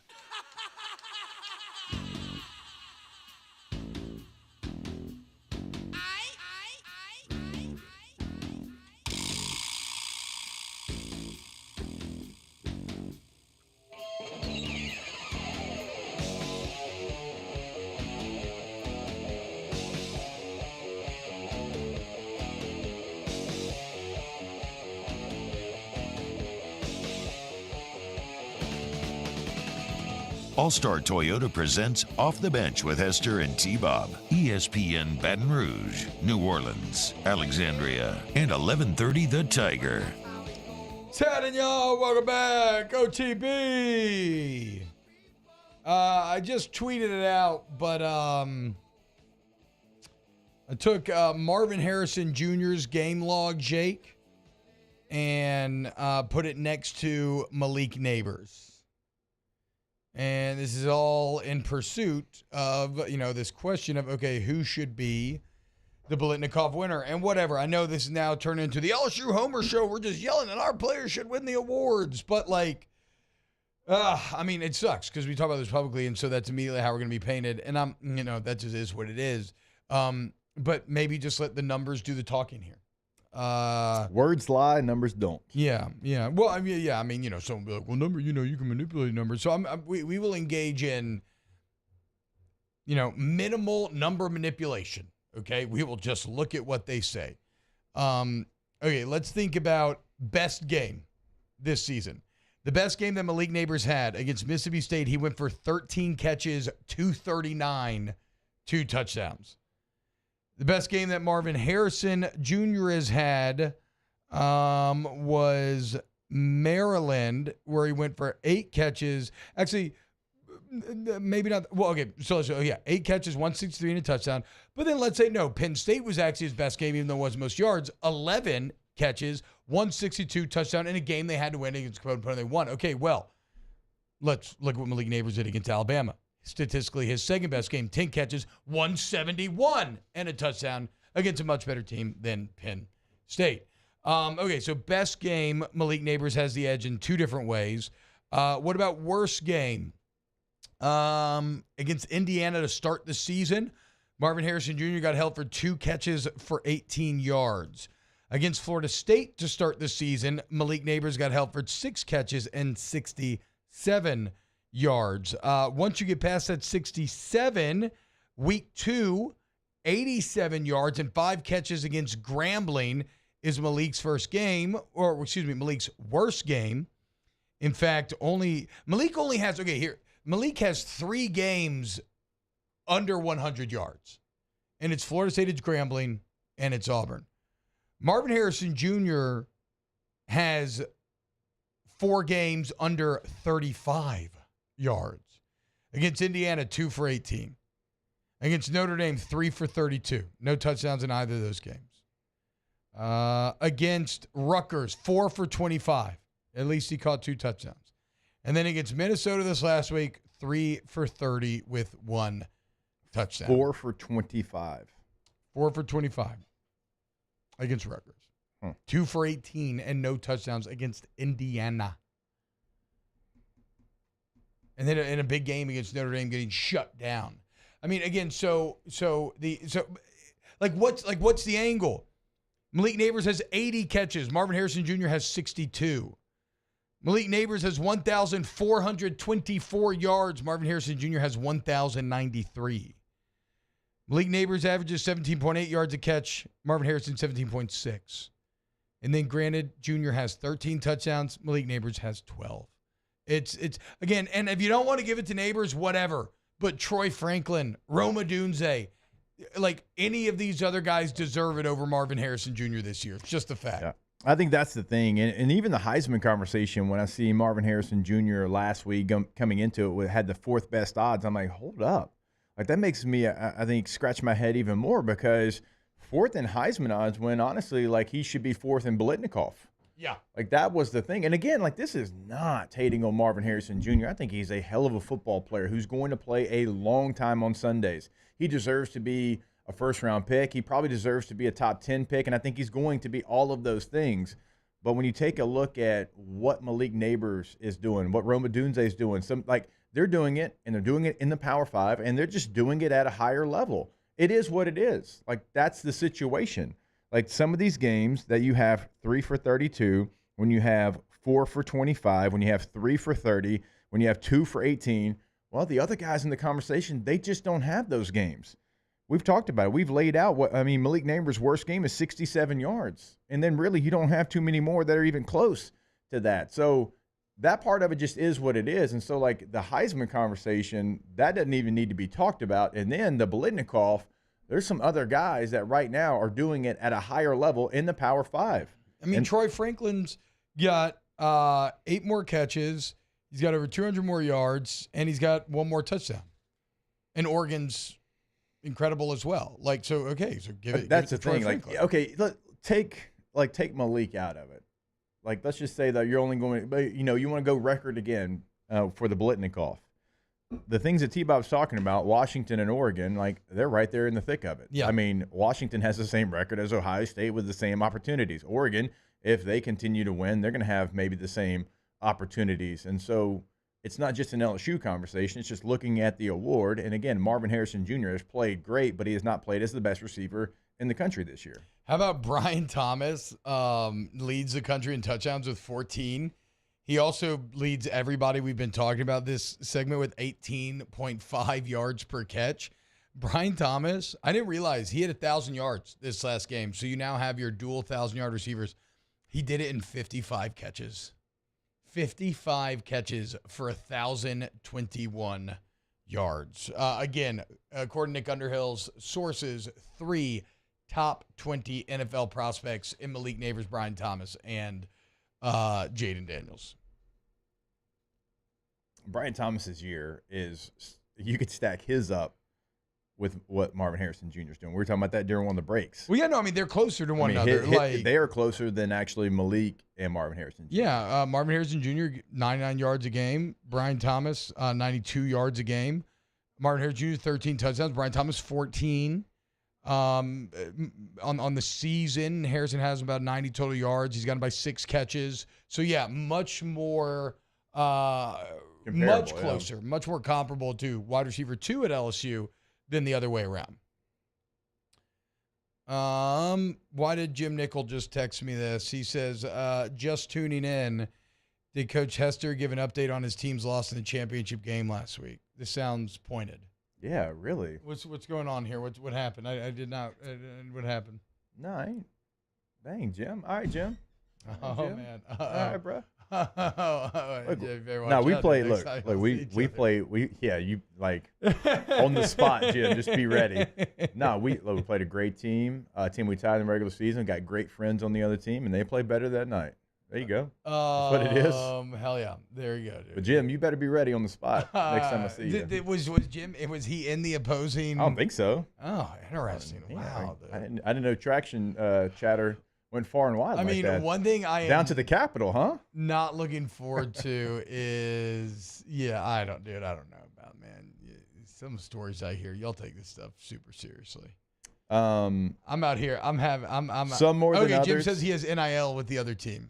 His name, image, likeness with the team he lost to. So he's monetarily involved. Some more than others as far as like the serious level. But I will say, you're at the bottom of that, considering you haven't won a game in multiple sports. No. But 0 for 3 seasons for your boy. Once Quad Bob gets up there and he's out there mauling people on the offensive line, I like to revisit where you're at. Yeah, look, we'll see. We'll see. I agree. Look, I'm not gonna lie. I suffered some heartbreak with the Pink Pandas this year. I still think the ref should have blown the whistle in the game that we tied way earlier.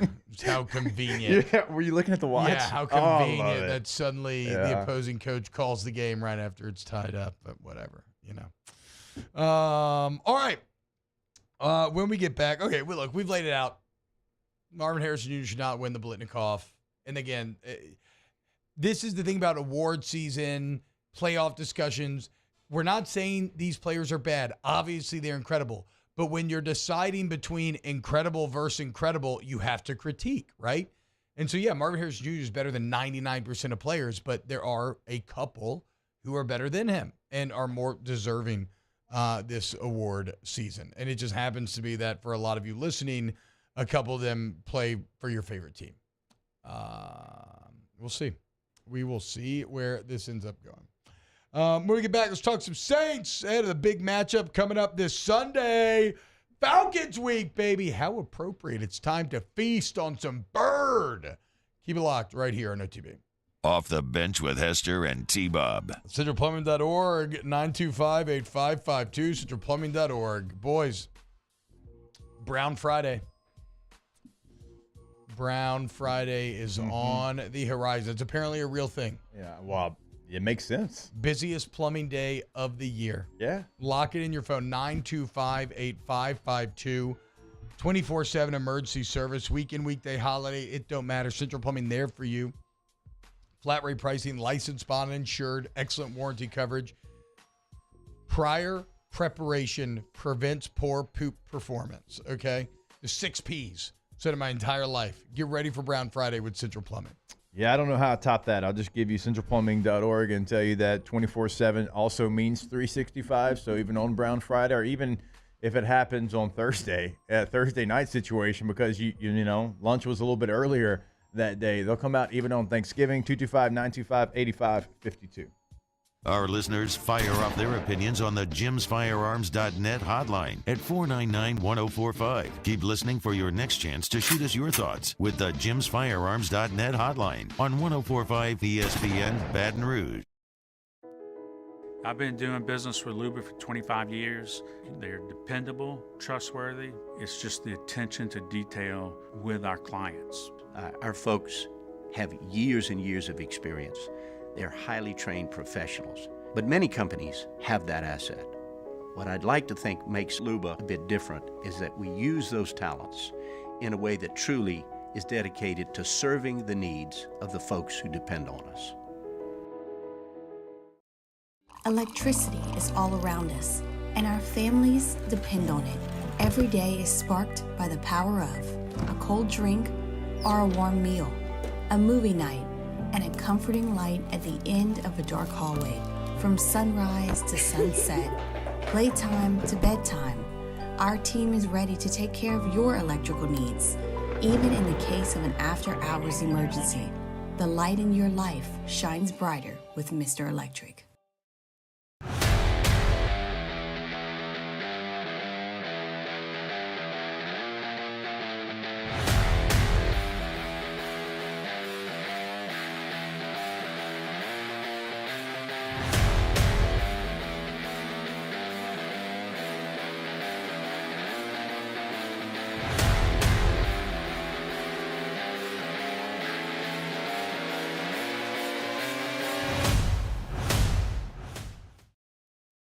Running Boards Marketing can help you get their attention. Imagine your brand's message on a giant LED billboard truck that can't be skipped and is nearly impossible to ignore. Running Boards Marketing is the leader in effective and affordable advertising on digital mobile billboards, which are 2 times more effective than traditional billboards. With a 97% recall rate, you'll leave a lasting impression with your customers.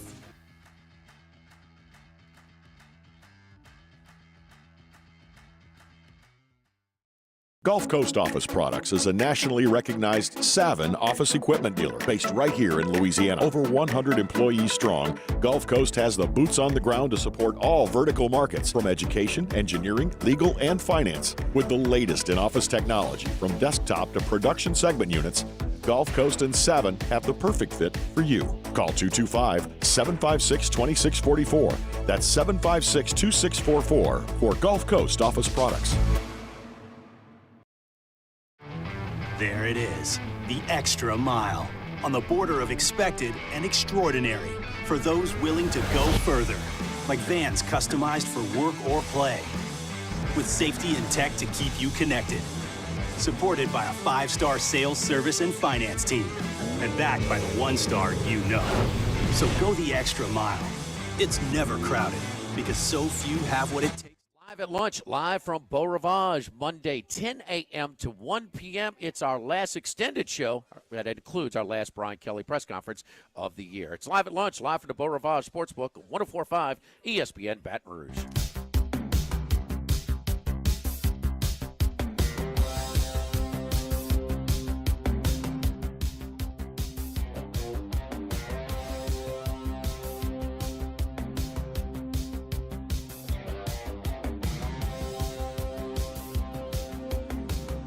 All-Star Toyota presents Off the Bench with Hester and T-Bob. ESPN Baton Rouge, New Orleans, Alexandria, and 1130 The Tiger. What's happening, y'all? Welcome back to OTB. Pedro saying Jaden Daniels minus odds now on DraftKings to win it. Heck yeah. Again, the question is just what is going to happen come championship weekend. It is wild that Bo Nix, I do love the rhythm of this last Saturday where Bo Nix went for 6 touchdowns in the first half against Arizona State. And you're kind of like, crap. You know, Jaden, at least statistically, is going to have to do something big here. And he's like, all right, I see your 6. Let's go for 8, man. Let's go for 8. And again, don't hit me with any Georgia State Pat statting, because if you look up, and again, like Preston told you, he's played the hardest schedule. And if you look up just Power 5 numbers, he's better than anybody. He's better. He's the best player. He's the best player in America, bottom line. We still got weekend winners coming up as well. We'll get to that next.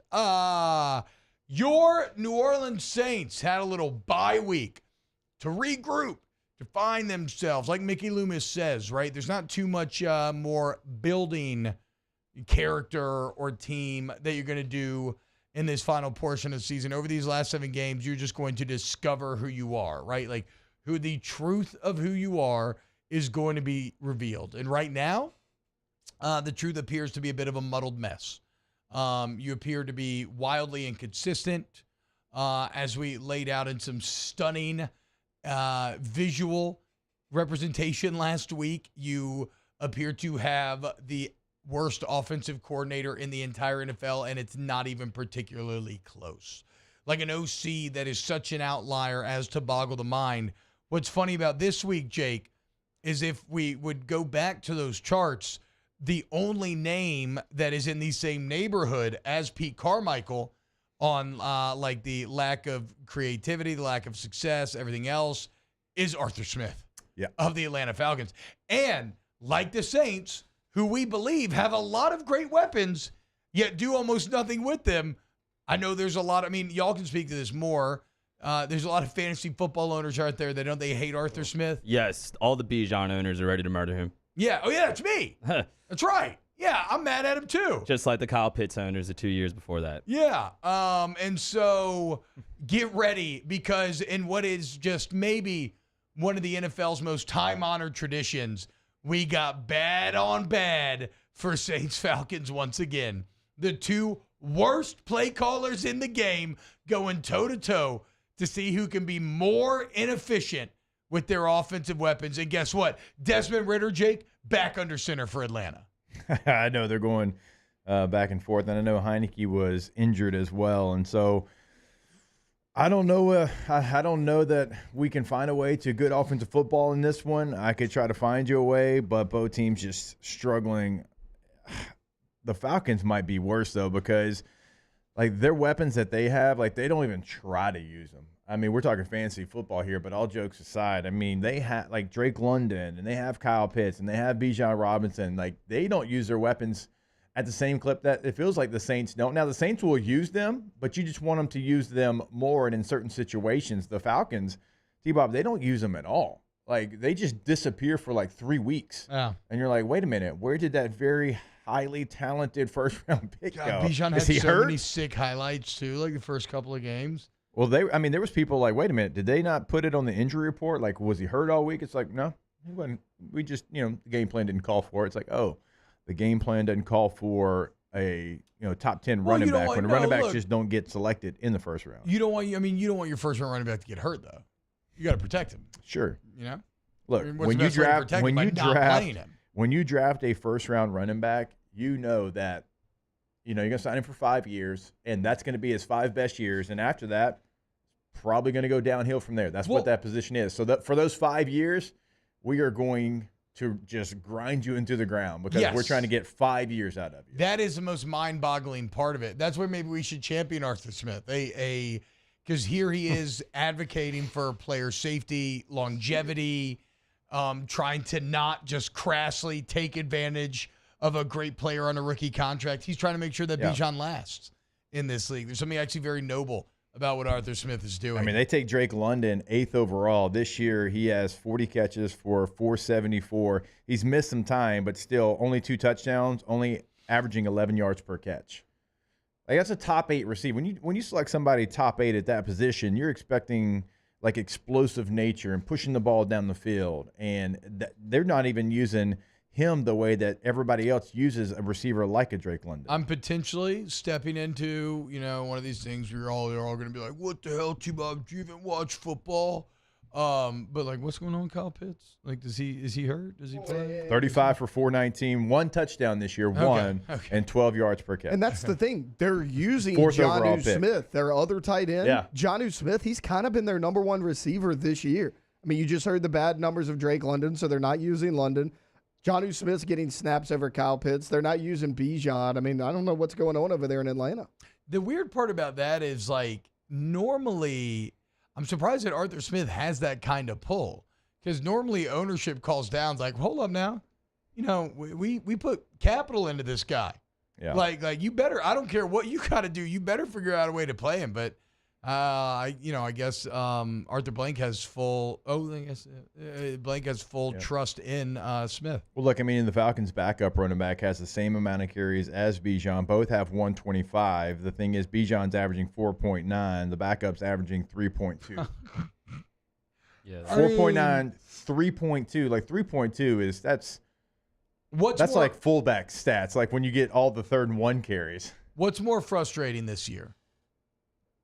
Cheering for the Saints offense or cheering for the Falcons offense? It might be the Falcons. I mean, that alone almost makes me feel Falcons. But then again, we do have situations where like Taysom Hill is dominant. When he gets 8 carries, or like 1,000,001, and then he gets 1 carry the next I think for sure it's the Falcons because look, Pete Carmichael, what do we talk about? He's not creative. He's not all this. The Falcons have these weapons, and they're not even on the field. Yeah, so at least the Saints are on the field. That's what I'm saying. Like, at least the Saints are on the field. They're just not getting the ball to him. The Falcons aren't even using their weapons. It's just bad play calling. Like the Falcons is bad play calling and use of personnel. Damn.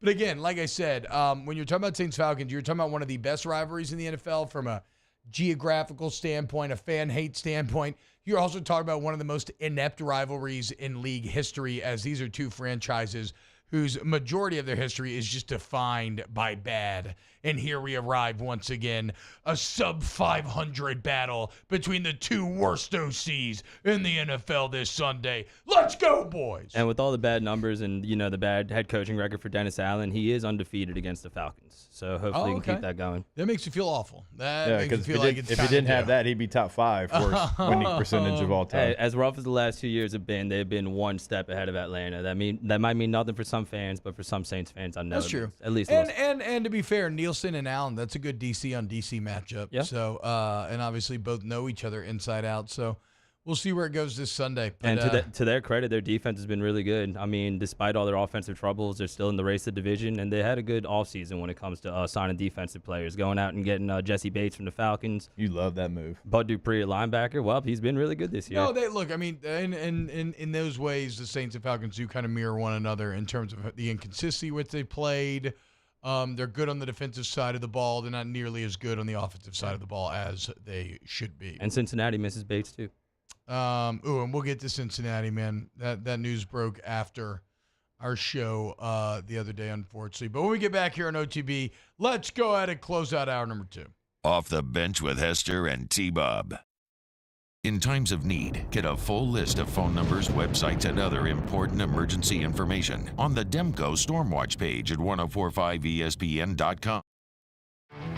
There it is, the extra mile, on the border of expected and extraordinary, for those willing to go further, like vans customized for work or play, with safety and tech to keep you connected, supported by a 5-star sales, service, and finance team, and backed by the 1-star you know. So go the extra mile. It's never crowded, because so few have what it takes to go there. Mercedes-Benz Vans. It was a humid day, barefoot children play, looking for that summer shade. Time to slip away. Oh, Louisiana, some kind of hold on me. Like cypress stumps, your roots are planted deep inside of me. Bayou Ford is taking $10,000 off MSRP on all new 23 Ford F-150 Black Widow trucks, plus $2,750 discount APR and 5.9% for 72 months. All new Bayou Ford vehicles come with a 1 million mile warranty. The crew at Bayou Ford is going to do right by you. Gulf Coast Bank and Trust is giving our customers the power to bank anywhere, anytime during this challenging event. And we're right there with you. Our mobile banking app is a smart way to manage your money and time. Gulf Coast Bank and Trust, the bank that cares about you. Electricity is all around us, and our families depend on it. Every day is sparked by the power of a cold drink or a warm meal, a movie night, and a comforting light at the end of a dark hallway. From sunrise to sunset, playtime to bedtime, our team is ready to take care of your electrical needs. Even in the case of an after-hours emergency, the light in your life shines brighter with Mr. Electric. I've been doing business with Luba for 25 years. They're dependable, trustworthy. It's just the attention to detail with our clients. Our folks have years and years of experience. They're highly trained professionals. But many companies have that asset. What I'd like to think makes Luba a bit different is that we use those talents in a way that truly is dedicated to serving the needs of the folks who depend on us. Dylan Cruz here to tell you about Six Rings Baseball and Softball Camp. If you live on the North Shore and play ball, go to Six Rings Camps with former LSU assistant coach Dan Canaveri. His knowledge is second to none, and your child will improve and have fun doing it. Camps are held at Coquille Park and Six Rings Academy in Covington with 4 sessions over the summer. Full day and morning only sessions are available from ages 7 to 13. Go to sixringsbaseball.com or call 985-206-9096. Learn the game to love the game.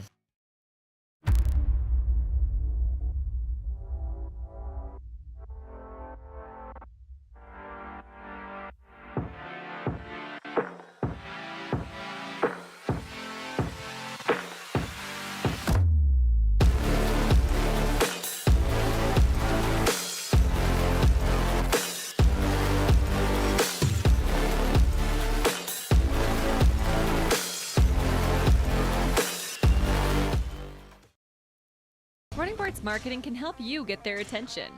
Imagine your brand's message on a giant LED billboard truck that can't be skipped and is nearly impossible to ignore. Running Boards Marketing is the leader in effective and affordable advertising on digital mobile billboards, which are 2 times more effective than traditional billboards. With a 97% recall rate, you'll leave a lasting impression with your customers. Join me for a Football Friday edition of the Hunt Palmer Show, presented by Cork's Cajun Fried Fish and Shrimp. Get you ready for LSU-Georgia State, reacting to the Bengals and Ravens, and we'll throw some basketball in there as well from Charleston. Hunt Palmer Show, 1 to 3 weekdays, 104.5 ESPN Baton Rouge.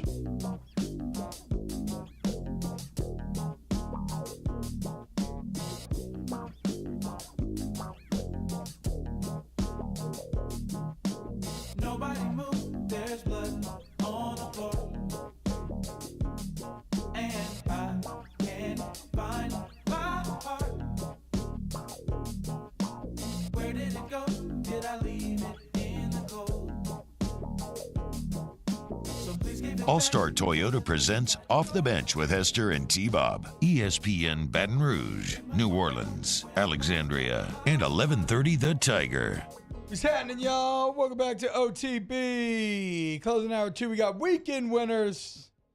Coming up next, an interesting weekend of college football. I mean, there's a lot to get to, and we'll probably go more national here in hour 3 as well. There are a lot of storylines. And if it sounds like I got sad a little bit, it's because I thought about Jordan Travis.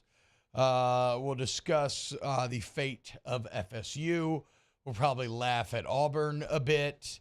Shout out Mizzou finding a way. So we'll kind of recap the SEC, what happened. We got weekend winners kicking off hour 2. And as we, Thanksgiving around the corner, we celebrate another year on this earth, a year older, a year wiser. If you want to feel a year younger, hit up Rejuve Me Medical. Restore me, refuel me, rejuve me. Okay, you go to RejuveMeMedical.com or you go see them. They got locations Baton Rouge, Metairie, Slidell, and now Shreveport as well. Set up that free consultation where you get your labs drawn. You get like a full health check, okay? And they've actually saved lives in these checks before by catching abnormalities. Or you get you get that clean bill of health, which always feels great because you have you would eliminate any irrational fears. And then whether it's mood and memory problems, insomnia, facial aging, andropause, menopause, whatever the case may be, Rejuve Medical is going to help you feel younger, better, stronger with a plan that is customized for you and what your body needs. Maybe it's something like semaglutide, maybe it's not, maybe it's HRT, maybe it's not. What it is Rejuve Me Medical, RejuveMeMedical.com. Support those who support us, RejuveMeMedical.com. How about it, Jake? Auburn paying New Mexico State $1.8 million.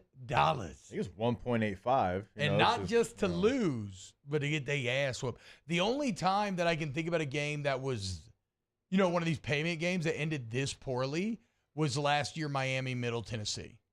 When Middle Yeah. Tennessee just whooped that ass. They held them like 1 yard a carry. They had like the big 80-yard touchdown. Normally when this happens, it's like an OT or there's something fluky about it. Wasn't nothing fluky about what happened on the plains. They beat the hell out of them, and they were just running like basic run plays, and they couldn't stop it. They were running zone read time and time again, and Auburn couldn't stop it. I didn't realize how good New Mexico State is, though. Yeah, Jerry Kill's a 9-3, really good 6-1 in football coach. CUSA. I mean, he's had some health issues, and that's why he's been in a couple of different places. But he is a hell of a football coach, and he had them ready to go. 1.85 milli. It's crazy, too, because it kind of felt like Auburn was finally getting a little juice. You beat the hell out of Arkansas the week before. Yeah, fine field, but, look ahead spot going to Alabama. It is going to make it all the funnier, though, when Auburn beats Alabama next week, right after losing to New Mexico State. That's going to be great. I can't wait. Hugh Freeze at it once again. I mean, honestly. That takes all the momentum that they kind of built up because they had some nice wins, because it looked like it was on track to be much better in year 2. Year 1 wasn't a complete disaster. They had some nice moments, and then that derails the train. Yeah. When you lose to New Mexico State like they did at home. Unless you beat Alabama. It's fair. Go win the Iron Bowl, baby, and everything is all bueno. And then, look, that's why you hired Hugh Freeze, right? He beat Alabama with Swag Kelly back in the day. Most outstanding player at the CFL. Yeah, I don't get that. I thought when we read about Swag Kelly coming in the championship game, he was a backup that came in and led a leading drive. What point did he become the starter and MVP of the league? I don't know. I'm going to have to do a deeper dive into the CFL, T-Bob. Either way, shout out Chad Kelly. I'm going to say he plays for the Argonauts. I don't know that I know another CFL. The Ticats. Let's get Bunky Perkins on the phone. I guarantee he can give us the breakdown. Hour 3, weekend winners and spread lines coming up. Off the bench with Hester and T-Bob. Bayou Chrysler Dodge Jeep Ram has $20,000 off MSRP on new 23 Ram 1500 trucks. $20,000 off plus no payments for 90 days on new 23 Ram 1500 trucks. All with Bayou's 1 million mile warranty. The crew at Bayou Automotive is going to do right by you. The world's leaders in obesity research, obesity medicine, and obesity science are right here. We're doing something that no one's ever done or trying to answer a question that no one's ever asked before. Pennington is a real jewel when it comes to research. We are finding the solutions to the world's worst chronic disease, which is obesity. Louisiana needs Pennington Biomedical. Electricity is all around us, and our families depend on it. Every day is sparked by the power of a cold drink or a warm meal, a movie night, and a comforting light at the end of a dark hallway. From sunrise to sunset, playtime to bedtime, our team is ready to take care of your electrical needs. Even in the case of an after-hours emergency, the light in your life shines brighter with Mr. Electric. I've been doing business with Luba for 25 years. They're dependable, trustworthy. It's just the attention to detail with our clients. Our folks have years and years of experience. They're highly trained professionals. But many companies have that asset. What I'd like to think makes Luba a bit different is that we use those talents in a way that truly is dedicated to serving the needs of the folks who depend on us. Dylan Cruz here to tell you about Six Rings Baseball and Softball Camp. If you live on the North Shore and play ball, go to Six Rings Camps with former LSU assistant coach Dan Canaveri. His knowledge is second to none, and your child will improve and have fun doing it. Camps were held at Coquille Park and Six Rings Academy in Covington with 4 sessions over the summer. Full day and morning only sessions are available from ages 7 to 13. Go to sixringsbaseball.com or call 985-206-9096. Learn the game to love the game. Running Boards Marketing can help you get their attention. Imagine your brand's message on a giant LED billboard truck that can't be skipped and is nearly impossible to ignore. Running Boards Marketing is the leader in effective and affordable advertising on digital mobile billboards, which are 2 times more effective than traditional billboards. With a 97% recall rate, you'll leave a lasting impression with your customers.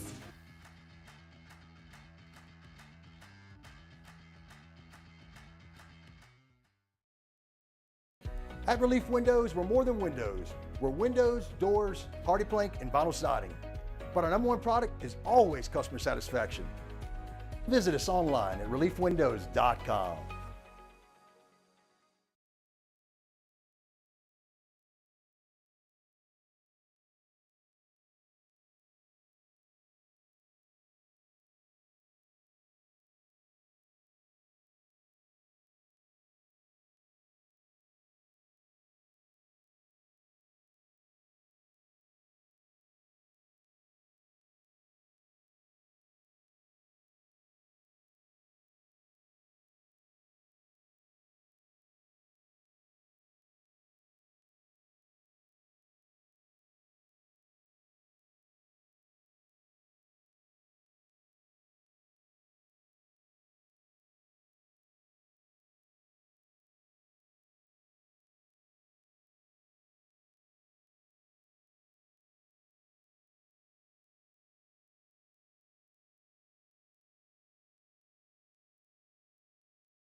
.681 offices in Baton Rouge.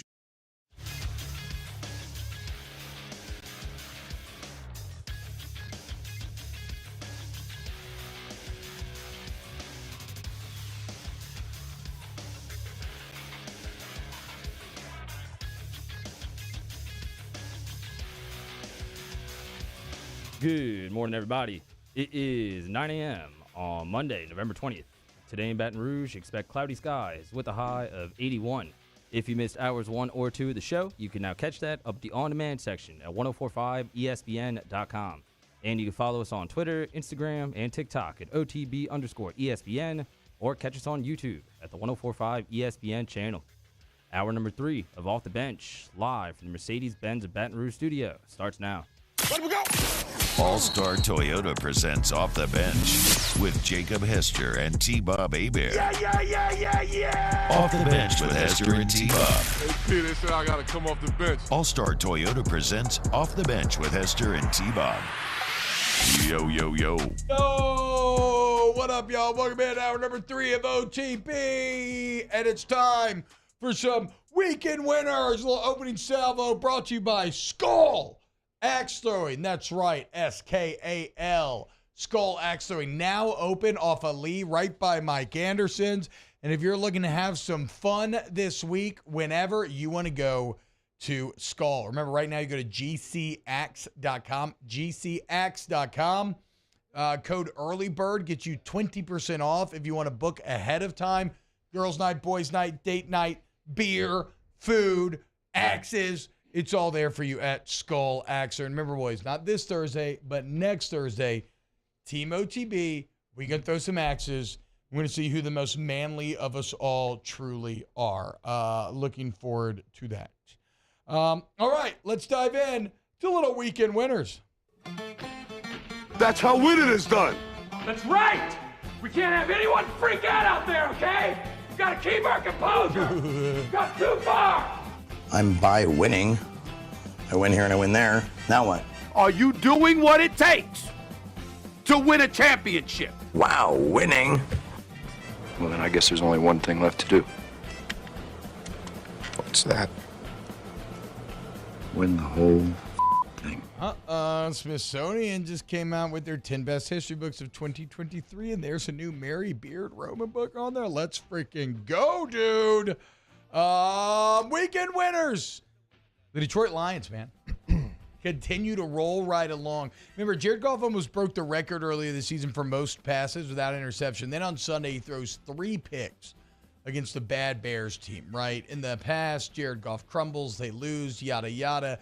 But this is not the Lions of old. This is not Jared Goff of old. What's he do? In 3 minutes, leads 2 big touchdown drives to not just take the lead, to win the game.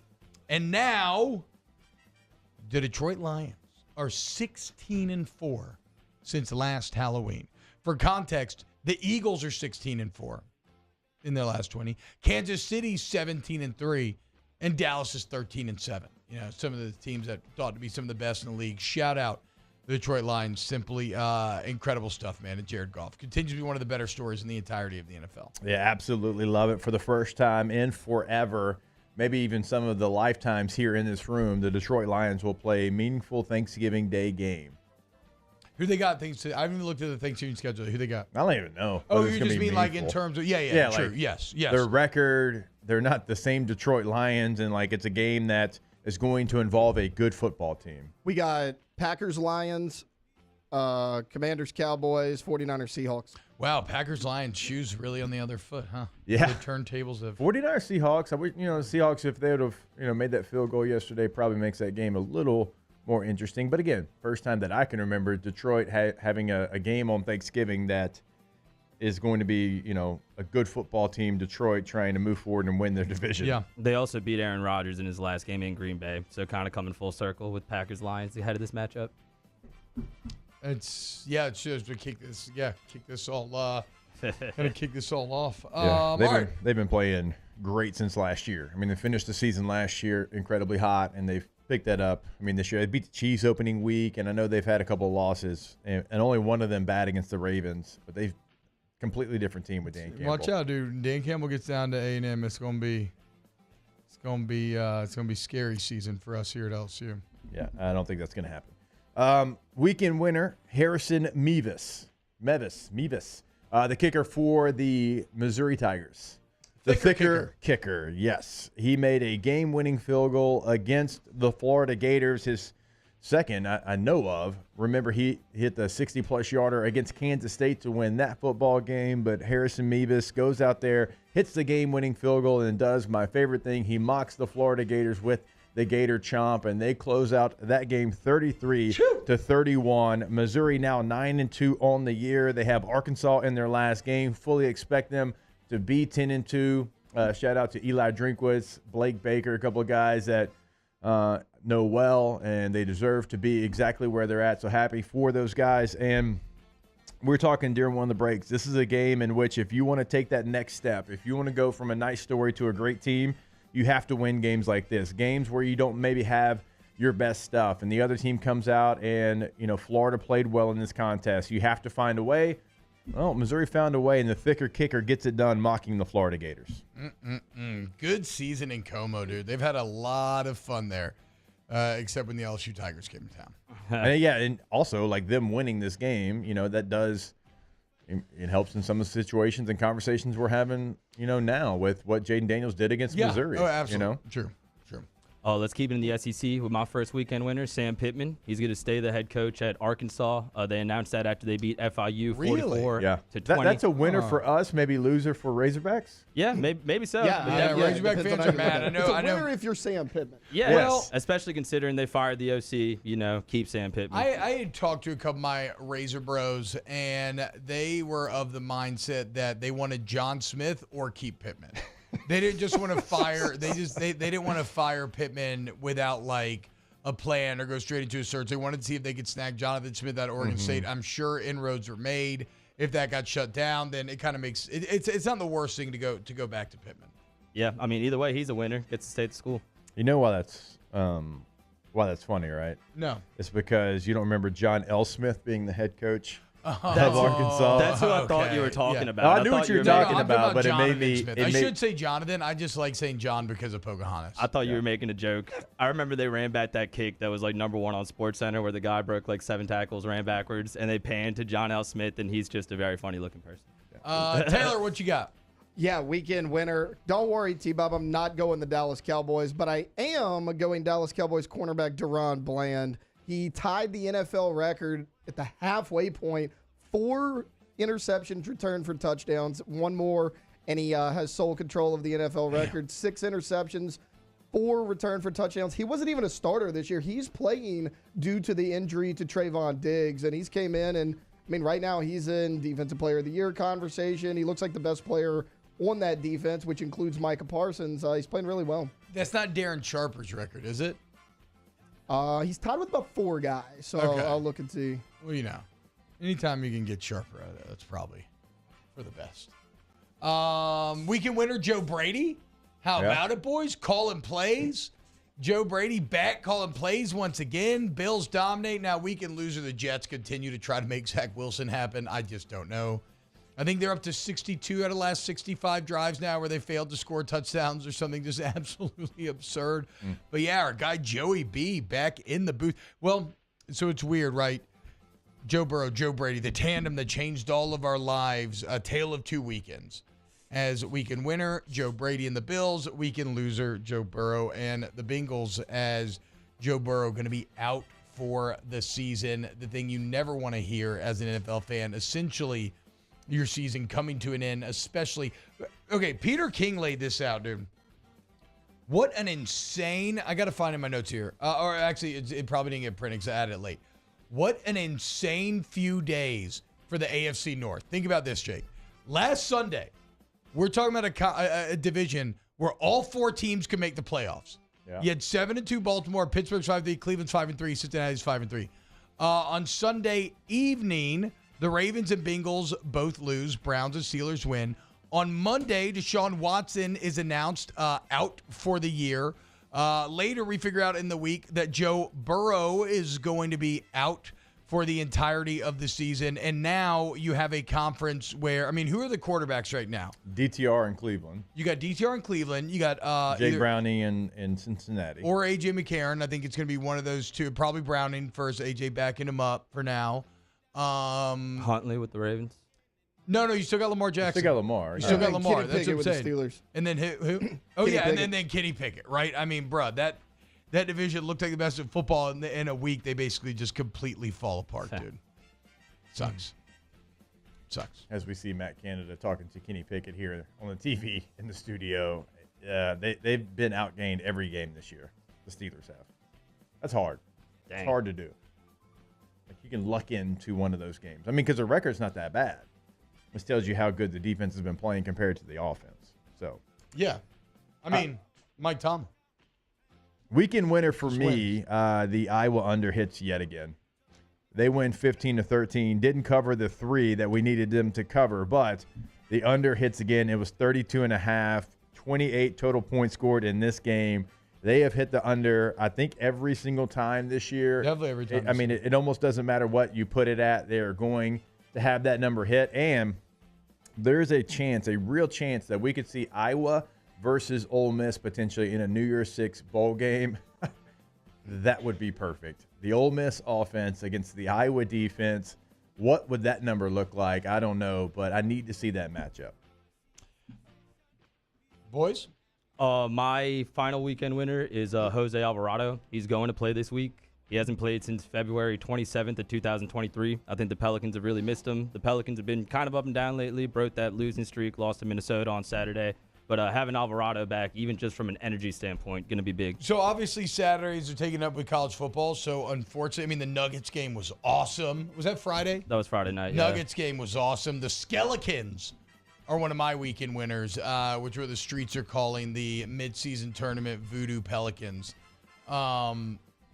Was Saturday's game? That was not a midseason tournament game, though, correct? It was a regular court, and they just lost to Minnesota without Zion. Are you a fan of the midseason yet, bro? They've been playing really well on that court, and it looks good. Hell yeah, dude. Can you sniff the trophy, Mario? I'm still not going to claim a championship if they win it. Can you sniff the trophy? Hang the banner, baby. Midseason invitational champs. Let's go, dude. Keep winning games, though. Keep Skeletons working that voodoo magic. All right, I have a weekend loser. And it's not Colorado. Don't worry, T-Bob. My Colorado bet. Yeah, I know. It's okay. Iron Manor. My weekend loser. Freaking Iron Manor. I mean, you and Matt both. Moscona, literally levitated to his phone to bet it that day. I did too. I know. My weekend loser is James Madison. Look, I get it. The NCAA didn't let him play in the bowl game. I think it's stupid. It is a stupid rule. However, James Madison this week has acted like the NCAA told them this week, even though they knew that when they signed on. I'm still on James Madison's side. They should be going bowling. But if anybody watched College Game Day, ad nauseum, they were like, we should be in a bowl game. This is dumb. We could beat anybody anywhere. And then you lose to Appy State when College Game Day goes there. You can't lose that game. Overtime game. I still think you're a little bit of a nerd, but I do kind of feel you. I do kind of feel you. Explain, please. for your whole like they told you at the beginning and you accepted it. Again, but transition period's stupid. T-Bob, you get look. I get it because they lost. I'm saying you're not wrong. Like you can't have game day come, complain the whole day, and then lose to App State. They only care about that rule Well, because they're acting like Appalachian State's not Appalachian State. State. App State's good. App State's good. But James Madison's supposed to be awesome. Yeah. If they were 5-7, they wouldn't care about that rule. That's a fact. I mean, they it was more the conference. Fact they aren't. Yeah, it was more the conference championship I think I game. said that first. They should be in the bowl game. The bowl game, but it was more the conference championship, which they still would be. And even with this loss, they wanted to play in the conference championship game because the Sun Belt's like, y'all can play. If the NCAA does the right thing, we are going to allow y'all to play. And then they don't. And it's like, why do we have this transition period for James Madison? They're ranked in football, ranked in men's basketball. I think they've transitioned just fine as an athletic department. That's what's so dumb about what the NCAA is doing. Yeah, for sure. If ifs and buts were candy and nuts, Taylor, we'd all have a happy Christmas. Okay? I agree. Yeah, bad loss, though. You can't lose that game. Kind of took the wind out of the sails. Weekend winner Tommy DeVito. He threw 3 touchdowns in an NFL start, something Daniel Jones has not done in 50 starts. Wait, are you exaggerating or is that like no, the that's a actual fact. It's another Peter King Football Night in America stat. Yeah, Daniel Jones at 50 starts has never thrown over 3 touchdowns. In his last 50, I'm not sure if it's his whole career, but Tommy DeVito just did it. They paid Daniel Jones so much money. Gosh, I mean, Tommy DeVito was a good college player and played good at Syracuse, played really well last year at Illinois, but like you can't be having Tommy DeVito come in and do things that your millions upon millions of dollar quarterback has never done. No, you can't have it. Not the guy you're paying, what, $40 million a year? Isn't that it? Yeah, something like that. Jesus. Weekend winner Sean Payton in Denver. Gross. 5-5. Russell Wilson's kind of playing well. I hate the world. Weekend winner C.J. Stroud just keeps doing badass stuff. And probably my favorite quote of the weekend because he threw the 3 picks and still led them to the win. He said, quote, Steph Curry don't ever stop shooting. I'm going to keep letting it fly. Hell yeah, dog. C.J. Stroud. Big balls. Big balls on Stroud. I think that's it. Anything else, boys? Anything else? You mentioned Skeletons? Joe Flacco signed with the Browns practice squad, so shout out to him. Really? Yes. No. Like, really, that's where that was the dismount? Like, that was like you have Joe Flacco as a, what? I honestly just saw it last second here. Okay. I forgot one. Okay. Speaking of quarterbacks. How in the world are you going to go more random than celebrating Joe Flacco signing with the Browns practice squad? Weekend winner. Please try. Cam Rising, Utah quarterback, coming back to Utah for a 7th college football season. Yeah. You're right. I'm glad to hear that it's official. Yes. We talked about it. We knew it was going to happen. I'm glad coming to hear that back. QB1 on the all meathead team. Cam Rising coming back for Utah. Weekend situation to watch continue to develop whatever the hell's going on with the women's basketball program. We can talk about that a bit later. All right, when we get back, spread lines with our guy, Hold the Mayo. Keep it locked, OTB. OTB, OT. Noel Family Distillery. You know it. I love it. The official tequila of LSU Athletics. Alondra's with me in Don Juan on Saturday. She sees me drinking the Noel Blanca on the rocks. So damn tasty, y'all. I think I polished the bottle and ended up going with the Reposado late night. But the point is, either one's there for you. Vodka, pickle vodka, rum made from delicious Louisiana sugarcane, all out of Donaldsville, Louisiana, y'all. So stop buying from Austin, okay? Buy from the boot. Buy from Louisiana, Noel Family Distillery. Yeah, I love seeing the signage right there by Tiger Stadium and Lot 400, Noel Family Distillery. See it across the campus. You'll see it also inside of Tiger Stadium because the official tequila of LSU Athletics. And so you can get it inside of Tiger Stadium. Like T-Bob said, I mean, just ask whatever your favorite bar is, and chances are they have it there, noeldistillery.com. Our listeners fire off their opinions on the jimsfirearms.net hotline at 499-1045. Keep listening for your next chance to shoot us your thoughts with the jimsfirearms.net hotline on 1045 ESPN Baton Rouge.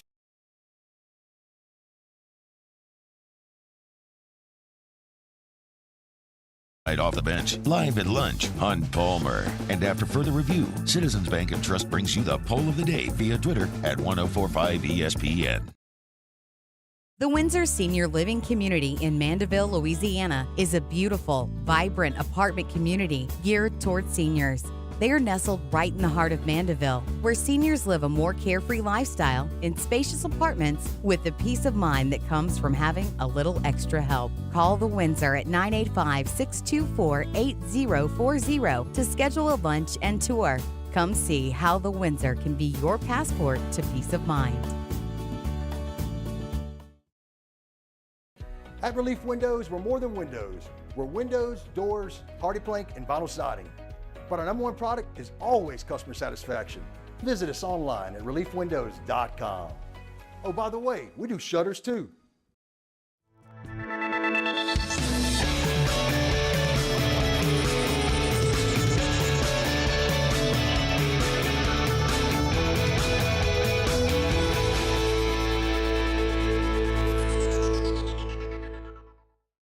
Gulf Coast Office Products is a nationally recognized Savin office equipment dealer based right here in Louisiana. Over 100 employees strong, Gulf Coast has the boots on the ground to support all vertical markets, from education, engineering, legal, and finance. With the latest in office technology, from desktop to production segment units, Gulf Coast and Savin have the perfect fit for you. Call 225-756-2644. That's 756-2644 for Gulf Coast Office Products. There it is, the extra mile, on the border of expected and extraordinary for those willing to go further, like vans customized for work or play, with safety and tech to keep you connected, supported by a 5-star sales, service, and finance team, and backed by the 1-star you know. So go the extra mile. It's never crowded, because so few have what it takes to go there. Mercedes-Benz Vans. Electricity is all around us, and our families depend on it. Every day is sparked by the power of a cold drink or a warm meal, a movie night, and a comforting light at the end of a dark hallway. From sunrise to sunset, playtime to bedtime, our team is ready to take care of your electrical needs. Even in the case of an after-hours emergency, the light in your life shines brighter with Mr. Electric. I've been doing business with Luba for 25 years. They're dependable, trustworthy. It's just the attention to Skona inviting you to join us for Monday's AFR, presented by Relief Windows. Recapping LSU-Georgia State, we'll hear from Brian Kelly, and the Saints back at work as they start to get ready for the Atlanta Falcons. It's Monday's AFR 3 to 6, 104.5 ESPN Baton Rouge. Right in the sternum this time, T-baby. You already know. You already know. You already know. This that hustler music, young Weezy got that money. Hustler music. So ride to it, y'all.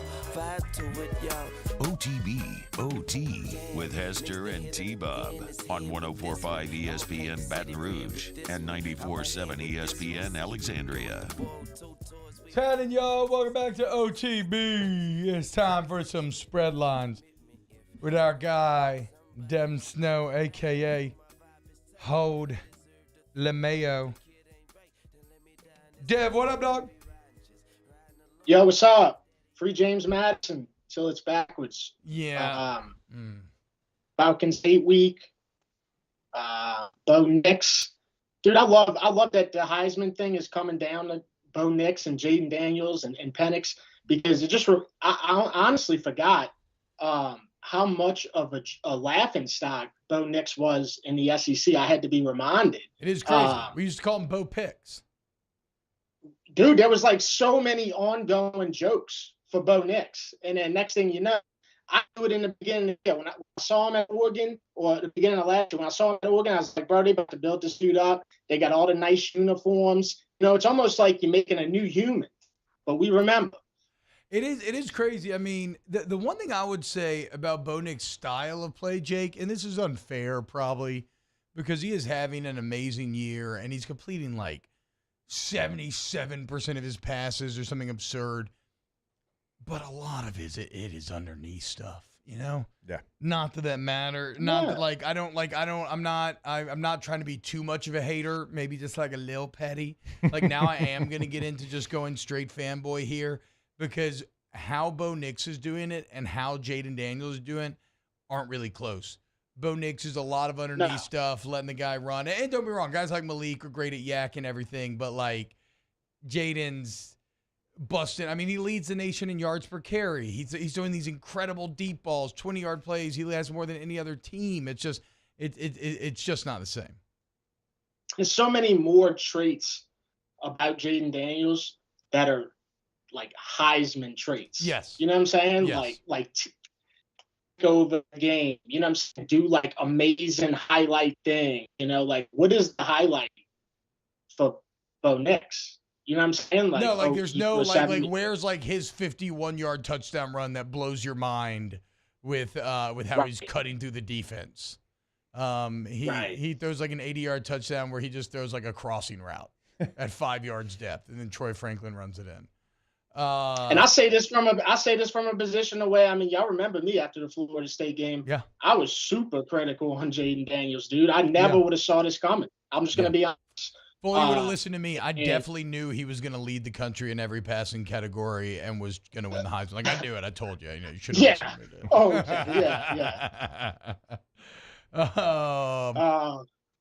yeah. Man. Falcons hate week. Maybe let's go, bro. How are we feeling? Man. What does Falcons hate week look like for you? Where are you going to try to set the tone today? Where are you going to start it? I mean, where am I starting to set the tone? I mean, shoot, when I walk out the house, I mean, look, we got to win. I mean, Sean Payton's got the same record as us. It's all starting to like, just get shoved in our face. So, but at the same time, you got a chance to be 2 games up in the division. Yeah, no, bro. I mean, Deb, is this unfair? I feel like this weekend of football in Louisiana is mind-bogglingly important. Like, not only the entire LSU season hinges on a win or loss. If you win, it's a successful season. If you lose, it's actually an utter disaster. When you talk about the Saints, if you win, you'll probably win the division. You'll take a 2-game lead on the next best team. You'll have a tiebreakers. You'll have the next team coming at home. If you lose, all of a sudden you're under 500. They have the tiebreaker. Everything flips. Like, this is the most important. When a championship, considering there's not a championship on the line, this is maybe the most important weekend of football that I can remember in years. Yeah, I mean, and look, I watched Tampa Bay yesterday. They're not going to get any better. I mean, it is what it is, bro. Carolina, we in week 12. It's just not going to happen. No. It's just not going to happen this year. You know what I'm saying? So it's like, dude, the only team in front of you is the Falcons, bro. This is what the Saints fans, this is what the state, the Gulf Coast, we live for this. Yeah. So you got to go out there and you got to make it happen, bro. You got to take care of Derek Carr, bro. Like, there is no more chances, bro. This is it. This is it right here, bro. You either going to be a Saints, I don't even want to say a Saints legend, but you work on your way to becoming a Saints legend, or, you're going to be trash, bro, to us. Well, so did you see the graphics that we put on screen here last week? The analytics that were making the rounds about Pete Carmichael, like showing how crap, bruh. I mean, I almost like at this point, I almost feel bad for Derek Carr. Like, I know that Derek Carr is not, that maybe I hyped him up too much and I was wrong. But, like, can we also accept that Pete Carmichael's doing nobody on this offense any favors, Jake? Yes, you can. I don't think either the quarterback or the coordinator have done this offense any favors. But that was going to be my first question to Dev was, if you win and you go out there, you win the division and you make the playoffs, like, you're excited as a Saints fan because, well, you made the playoffs, but also you're wondering, oh, man, did that probably save other people's jobs that need to probably go somewhere else? There should be nothing that I feel comfortable in saying this, and I'm always more comfortable in saying this at NFL level than at college, and maybe that changes over time. But, like, unfortunately, there should be nothing that saves Pete Carmichael's job. No. If you go to the playoffs, you probably save. Well, I mean, you go to the playoffs, you probably save it, but that's just something I can't think about if we go to the playoffs. I got to be human about it. The front office and ownership needs to be, and I believe they are. I think you'd be crazy not. They need to be forward thinking enough to accept that, yeah, making the playoffs, that's awesome, that's good, should be celebrated, should be fun. I'll be here for the ride. Hell yes. But you can look at this team objectively and see where it has to get better. And play caller is number one. Like, you have to be able to separate those two truths. It's fun. This weekend, you're going to watch the two worst play callers in the NFL go toe-to-toe. Yeah, well, okay, so I guess I kind of backtrack then. I mean, if the Saints went to the playoffs and the first game is just an offensive disaster, like we've seen so many times this year, then yes, see them later. You know what I'm saying? But I mean, I feel like if they go to the playoffs and the Saints have one of those few games where they played awesome on offense, that'd probably save them. But regardless, crazy. Bro, I think I would still move on, but whatever. Let's cross that bridge when we get there. I'm getting far ahead of myself. Hey, regardless, bro, this is what it comes down to, bro. 60-something yards at half, and you paid $150 million. I don't want to hear about the offensive coordinator, bro. You are a star on this team, right? Remember, we saw the headline this week. The Raiders locker room fell apart because Derek Carr was the man now. And when they get rid of him, okay, well, you the man here, bro. The man don't get 61 yards at half. I don't care who's calling the plays. I don't care if Jimmy Neutron is calling the play. You don't get 61 yards at half. That's why people got a problem with Derek Carr. So show me something different, bro. Yeah. I don't know why Jimmy Neutron was getting strays. Yeah, why did he catch a stray, Yeah, I do understand what you're saying. You're right. He's got a big old head. He's pretty smart, dude. He is pretty smart. He could probably put together a hell of a game plan. He'd probably rely a little too heavily on analytics. Like, he'd have to dial it back a bit, but I feel like he could find his zone eventually. He'd be hard. He'd be like Lane Kiffin on steroids, just like, we can go for it here. Okay, yeah, let's. He'd be a classic 2-point conversion every time guy. Yeah. Which technically the math kind of supports, but it's like it's like a little too sketchy still, kind of. Chill out, Jimmy. I mean, do you not agree though? I mean, do you not think 60-something yards at half? No. It's all absolutely unacceptable. It's all unacceptable. I think I'm still just picking my jaw up off the floor from seeing those offensive play caller charts. Yeah. Like everything that we knew, but when you do scatter plot rankings and stuff like they did, it really it's not even. It's the same thing like we talk about the LSU defense. It's not even that you're. Even though the LSU defense has at least somewhat improved statistically. It's not even that you're bad. It's not even that you're very bad. It's not even that you're awful. You're astronomically bad. You're as bad. Not actual way. You're as bad as however stoned the guy that was the Viking that wore the astronaut helmet to the Vikings game. That you tweeted however high that guy was, that's how bad Pete Carmichael is at calling plays.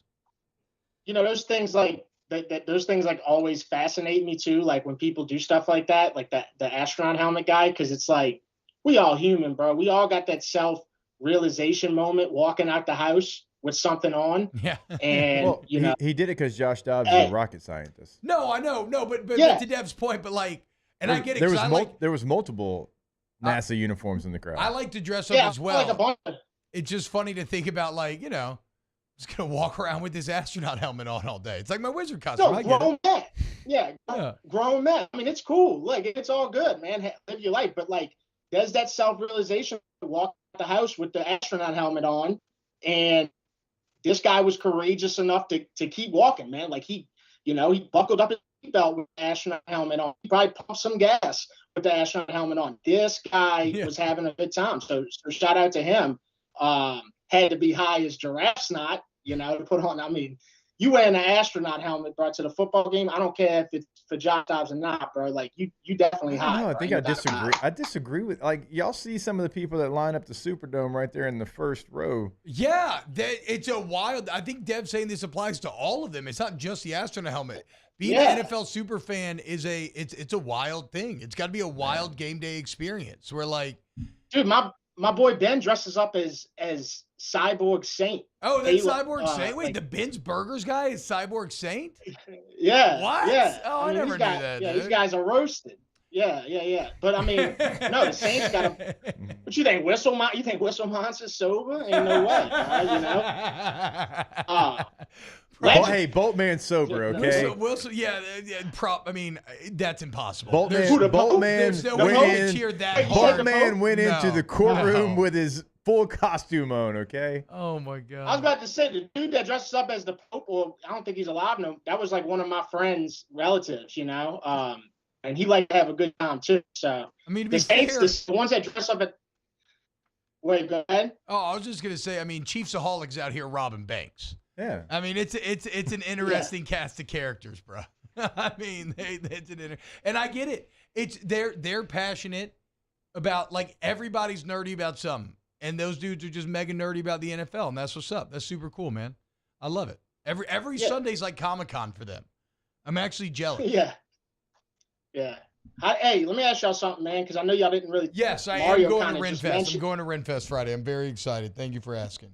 Are you going to come? Wait, going to what? Renaissance Fest, Ren Fair, Renfest, Kingdom of Albright in Hammond. It's going on now. What do you live under a rock? Dev, have you never been? To Hammond? I worked at the Brown Door.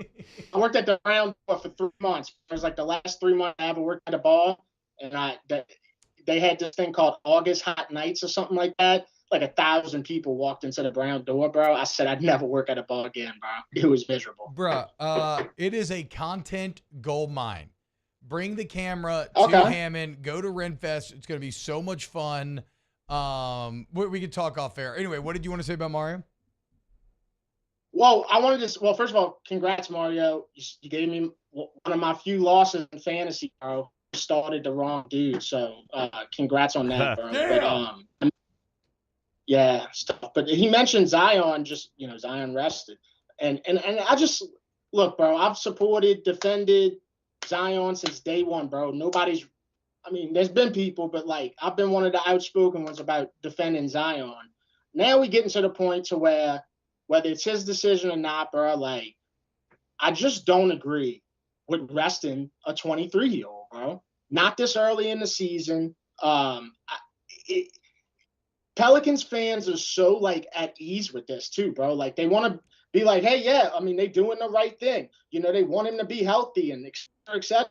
Okay, but it's easy to say that when you're not thinking how young he is. Yeah. You're not thinking about the impact of every time he misses. That's a lot of games. That's a lot of losses. So he's played.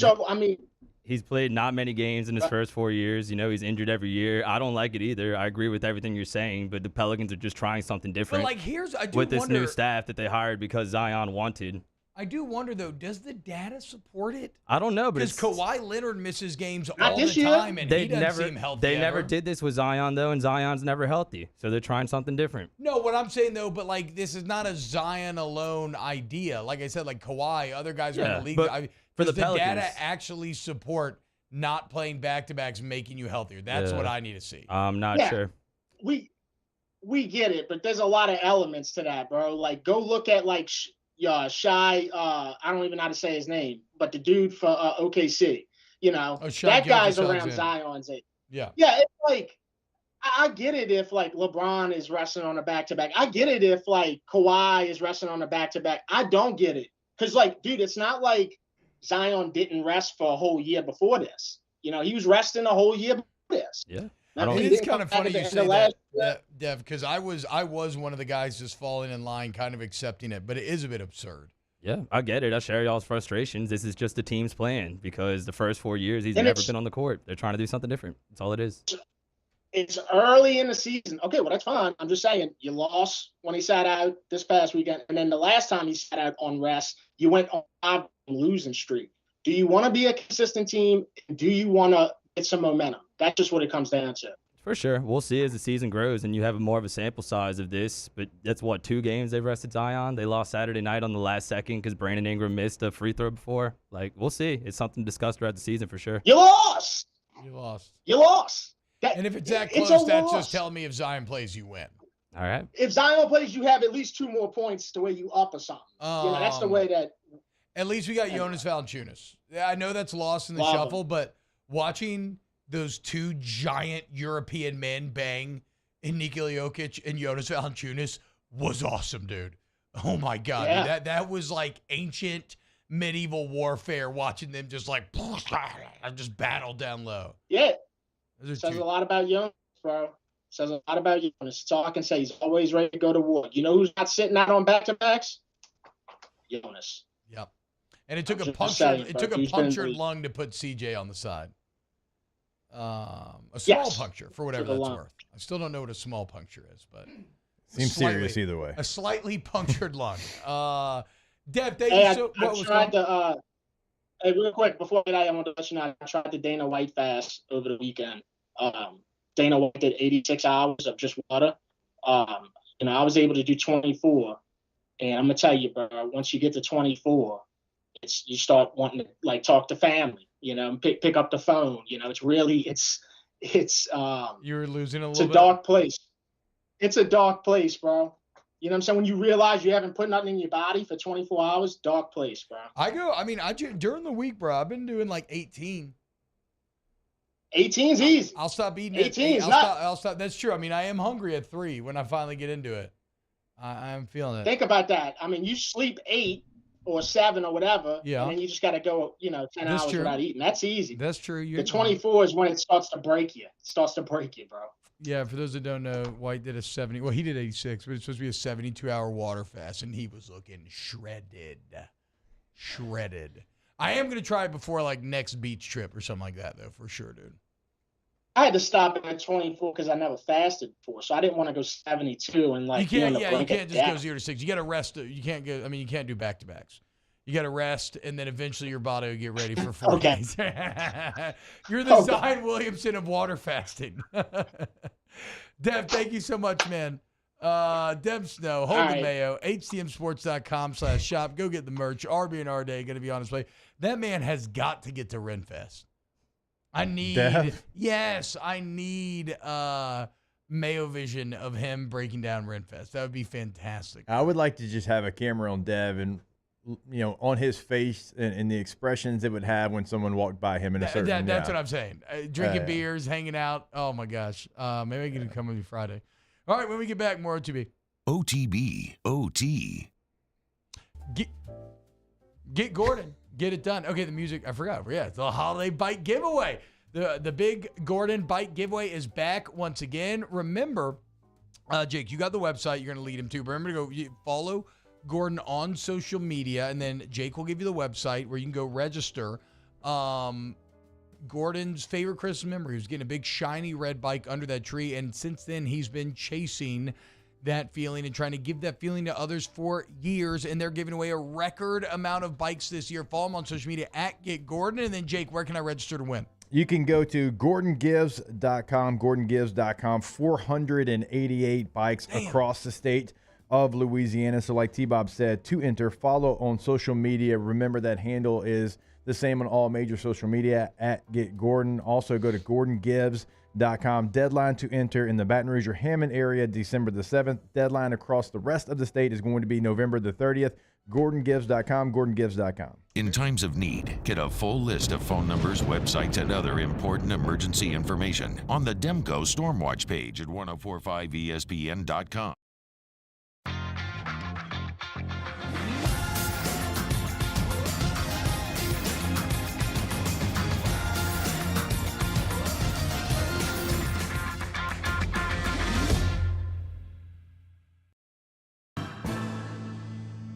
His name was Cain.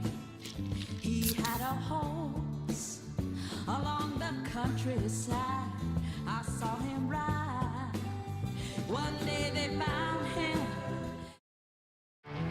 There it is, the extra mile, on the border of expected and extraordinary for those willing to go further, like vans customized for work or play, with safety and tech to keep you connected. Supported by a 5-star sales, service, and finance team, and backed by the 1-star you know. So go the extra mile. It's never crowded, because so few have what it takes to go there. Mercedes-Benz Vans. The importance of doing this Fortified program and offering it to people down here is, number one, the only real chance you're going to get to do this is when you put on a new roof or build new. And through companies like HUDCO, who's kind of leading the way in this thing, it's going to offer the customers a huge advantage in the insurance market and the price of their insurance. You know, we're not looking to make a fortune off fortifying. We're trying to give you a better product than our competitor at the moment. I'm trying to do something that he can. I'm trying to give you something better. So a lot of these insurance shops, you're getting a re-roof, you're only paying your deductible. Let's sit down and talk about the fortified and let's see what it does to your insurance premium. You're getting a steal. Yeah. You're getting a brand new roof and a fortified certificate for your deductible, essentially. And I think we're rocking and rolling.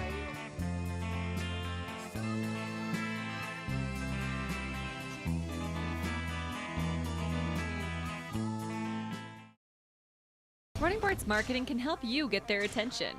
Imagine your brand's message on a giant LED billboard truck that can't be skipped and is nearly impossible to ignore. Running Boards Marketing is the leader in effective and affordable advertising on digital mobile billboards, which are 2 times more effective than traditional billboards. With a 97% recall rate, you'll leave a lasting impression with your customers.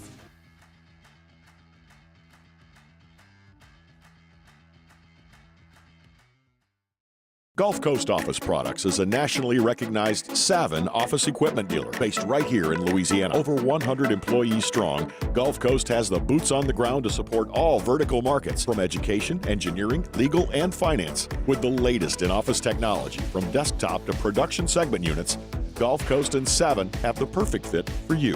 Call 225-756-2644. That's 756-2644. Live at lunch, live from Beau Rivage, Monday, 10 a.m. to 1 p.m. It's our last extended show. That includes our last Brian Kelly press conference of the year. It's live at lunch, live from the Beau Rivage Sportsbook, 104.5 ESPN Baton Rouge.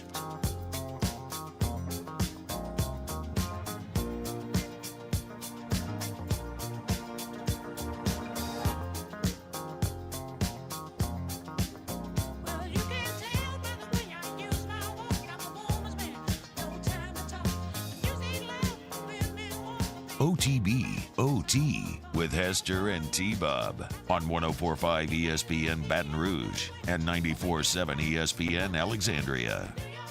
What's going on, y'all? Welcome back, OTB.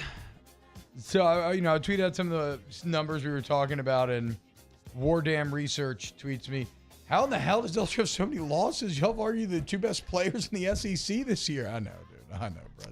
Go to the NCAA's website. Click on Total Defense and scroll until you find LSU. Chill. Yeah. If you have the time to scroll that long. It's not a good exercise. Not fun, at least. If you are an LSU fan that wants them to do good. God, the Ole Miss game, dude. It all goes back to freaking Ole Miss game, dude. Even in that play, Jaden found a way to buy time, throw a pass. Bro, into he put the it end on zone. Hilton's hands. Yeah. He put the game-winning touchdown pass on Hilton's hands. If he comes down with that ball, he's a hero, and Jaden's already the Heisman winner. Crap. Oh, well. It's all good. Oh, wow. This is funny. Somebody mentioned that Kyle McCord has more pass attempts than Jaden Daniels. That's kind of wild as well. So it ain't like they're trying to not throw the ball up there. And I know, that's ironically going to be the argument for Marvin Harrison is Kyle McCord sucks, but that's a crap argument. That's just a flawed argument on so many different levels. Kyle McCord, whatever. I don't care. I can't wait to get into all these discussions tomorrow with Bobby. I'm going to fire him up just with all these discussions, and then he's going to take his eye off, the game, and then I'm going to hit him with a counter punch about Michigan. It's going to be fun. Is he a big Marvin for Biletnikoff guy, obviously?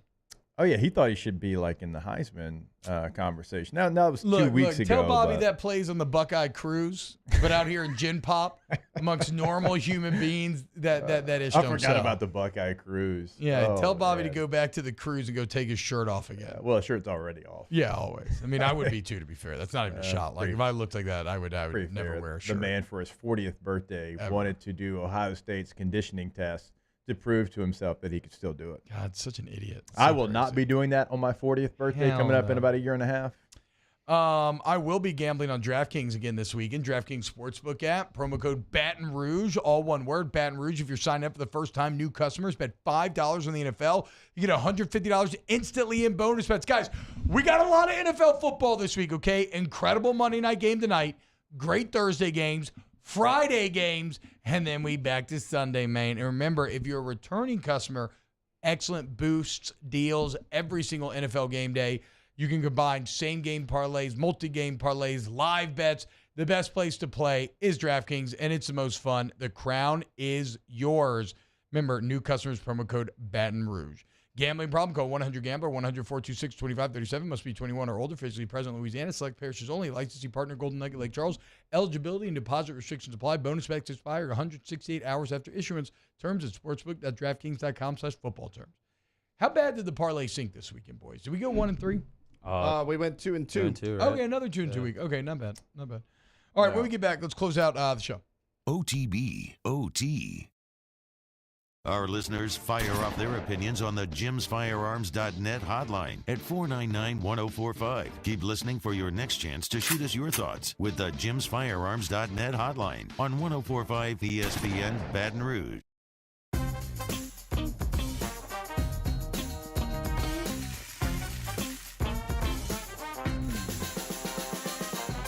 The best kept secret in town is out. Discover Tallulah at the Renaissance Hotel on Bluebonnet.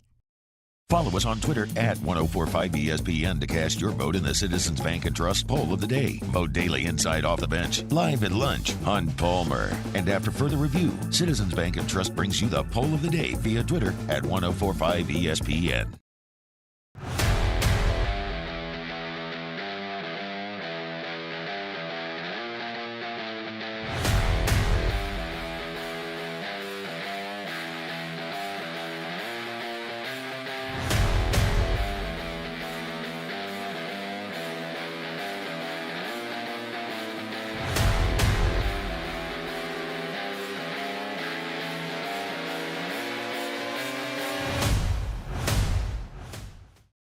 Electricity is all around us, and our families depend on it. Every day is sparked by the power of a cold drink or a warm meal, a movie night, and a comforting light at the end of a dark hallway. From sunrise to sunset, playtime to bedtime, our team is ready to take care of your electrical needs. Even in the case of an after-hours emergency, the light in your life shines brighter with Mr. Electric. There it is, the extra mile, on the border of expected and extraordinary for those willing to go further, like vans customized for work or play, with safety and tech to keep you connected, supported by a 5-star sales, service, and finance team, and backed by the 1-star you know. So go the extra mile. It's never crowded, because so few have what it takes to go there. Mercedes-Benz Vans. I've been doing business with Luber for 25 years. They're dependable, trustworthy. It's just the attention to detail with our clients. Our folks have years and years of experience. They're highly trained professionals, but many companies have that asset. What I'd like to think makes Luba a bit different is that we use those talents in a way that truly is dedicated to serving the needs of the folks who depend on us. Dylan Cruz here to tell you about Six Rings Baseball and Softball Camp. If you live on the North Shore and play ball, go to Six Rings Camps with former LSU assistant coach Dan Canaveri. His knowledge is second to none, and your child will improve and have fun doing it. Camps were held at Coquille Park and Six Rings Academy in Covington with 4 sessions over the summer. Full day and morning only sessions are available from ages 7 to 13. Go to sixringsbaseball.com or call 985-206-9096. Learn the game to love the game. Running Boards Marketing can help you get their attention. Imagine your brand's message on a giant LED billboard truck that can't be skipped and is nearly impossible to ignore. Running Boards Marketing is the leader in effective and affordable advertising on digital mobile billboards, which are 2 times more effective than traditional billboards. With a 97% recall rate, you'll leave a lasting impression with your customers.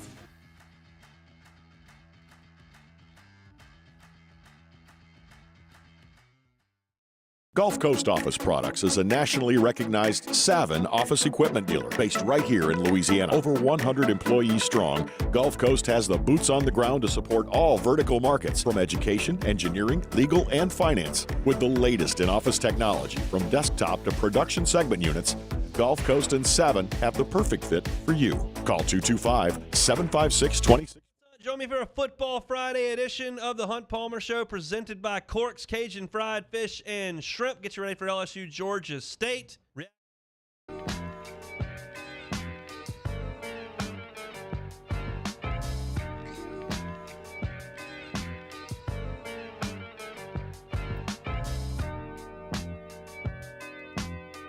OTB OT with Hester and T-Bob on 104.5 ESPN Baton Rouge and 94.7 ESPN Alexandria. What? Hey, T-Bob, how about this Rex Ryan quote? Okay, Brandon Staley should go back to Division III football where he belongs earlier today on Get Up. Damn, hit that man with D3? Is it just because he's so skinny?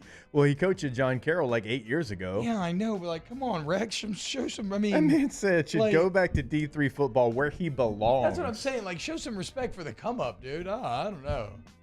But hey, Rex gets it, man. That's the entertainment business. That's the type of stuff you got to get. I mean, you don't get on Get Up by being like, he's a good guy. No. I'm just saying, Coach Harbaugh, do you like coaching games? Because you're not doing that in Michigan right now. Well, yeah, so like, come word coach on him the in street is LA. like Harbaugh's going to be in like actual trouble next year. Like, I don't know. Look, he's flirted with the NFL year after year after year. It's going to be the same this offseason, and I think if he gets a job like the Chargers, maybe he goes. Ask the Bench, brought to you by Cold Curse Live, Izzy Artelter, Blue Moon Light Sky, Citrus Sweet. Day after Thanksgiving leftover, turkey or ham sandwich? Ham. Yeah, ham. I mean, I like a ham sandwich better anyway, but I try to eat turkey mostly because it's a little better for you. Turkey for me. I mean, a little bit, but ham's fantastic. Yeah. Turkey's eye. Isn't it like turkey like pretty widely better for you though? I mean, it depends on what kind of ham you get. You get that like honey ham that's you like get that or sugar-cured glazed or ham, I'm just saying. It just depends. I'd go turkey sandwich. Brown or white gravy? Again, brown gravy, unless you're talking about biscuits and gravy. Then Again, white. both. And then brown on Thanksgiving. That's the Bench. BK to Michigan? Yeah. Sure. Billy Lucci did try to pull that on pregame in the SEC, and me and Doran were like, Billy. Come on, Billy. Come on, Luch. He also said Dan Campbell will coach A&M one day.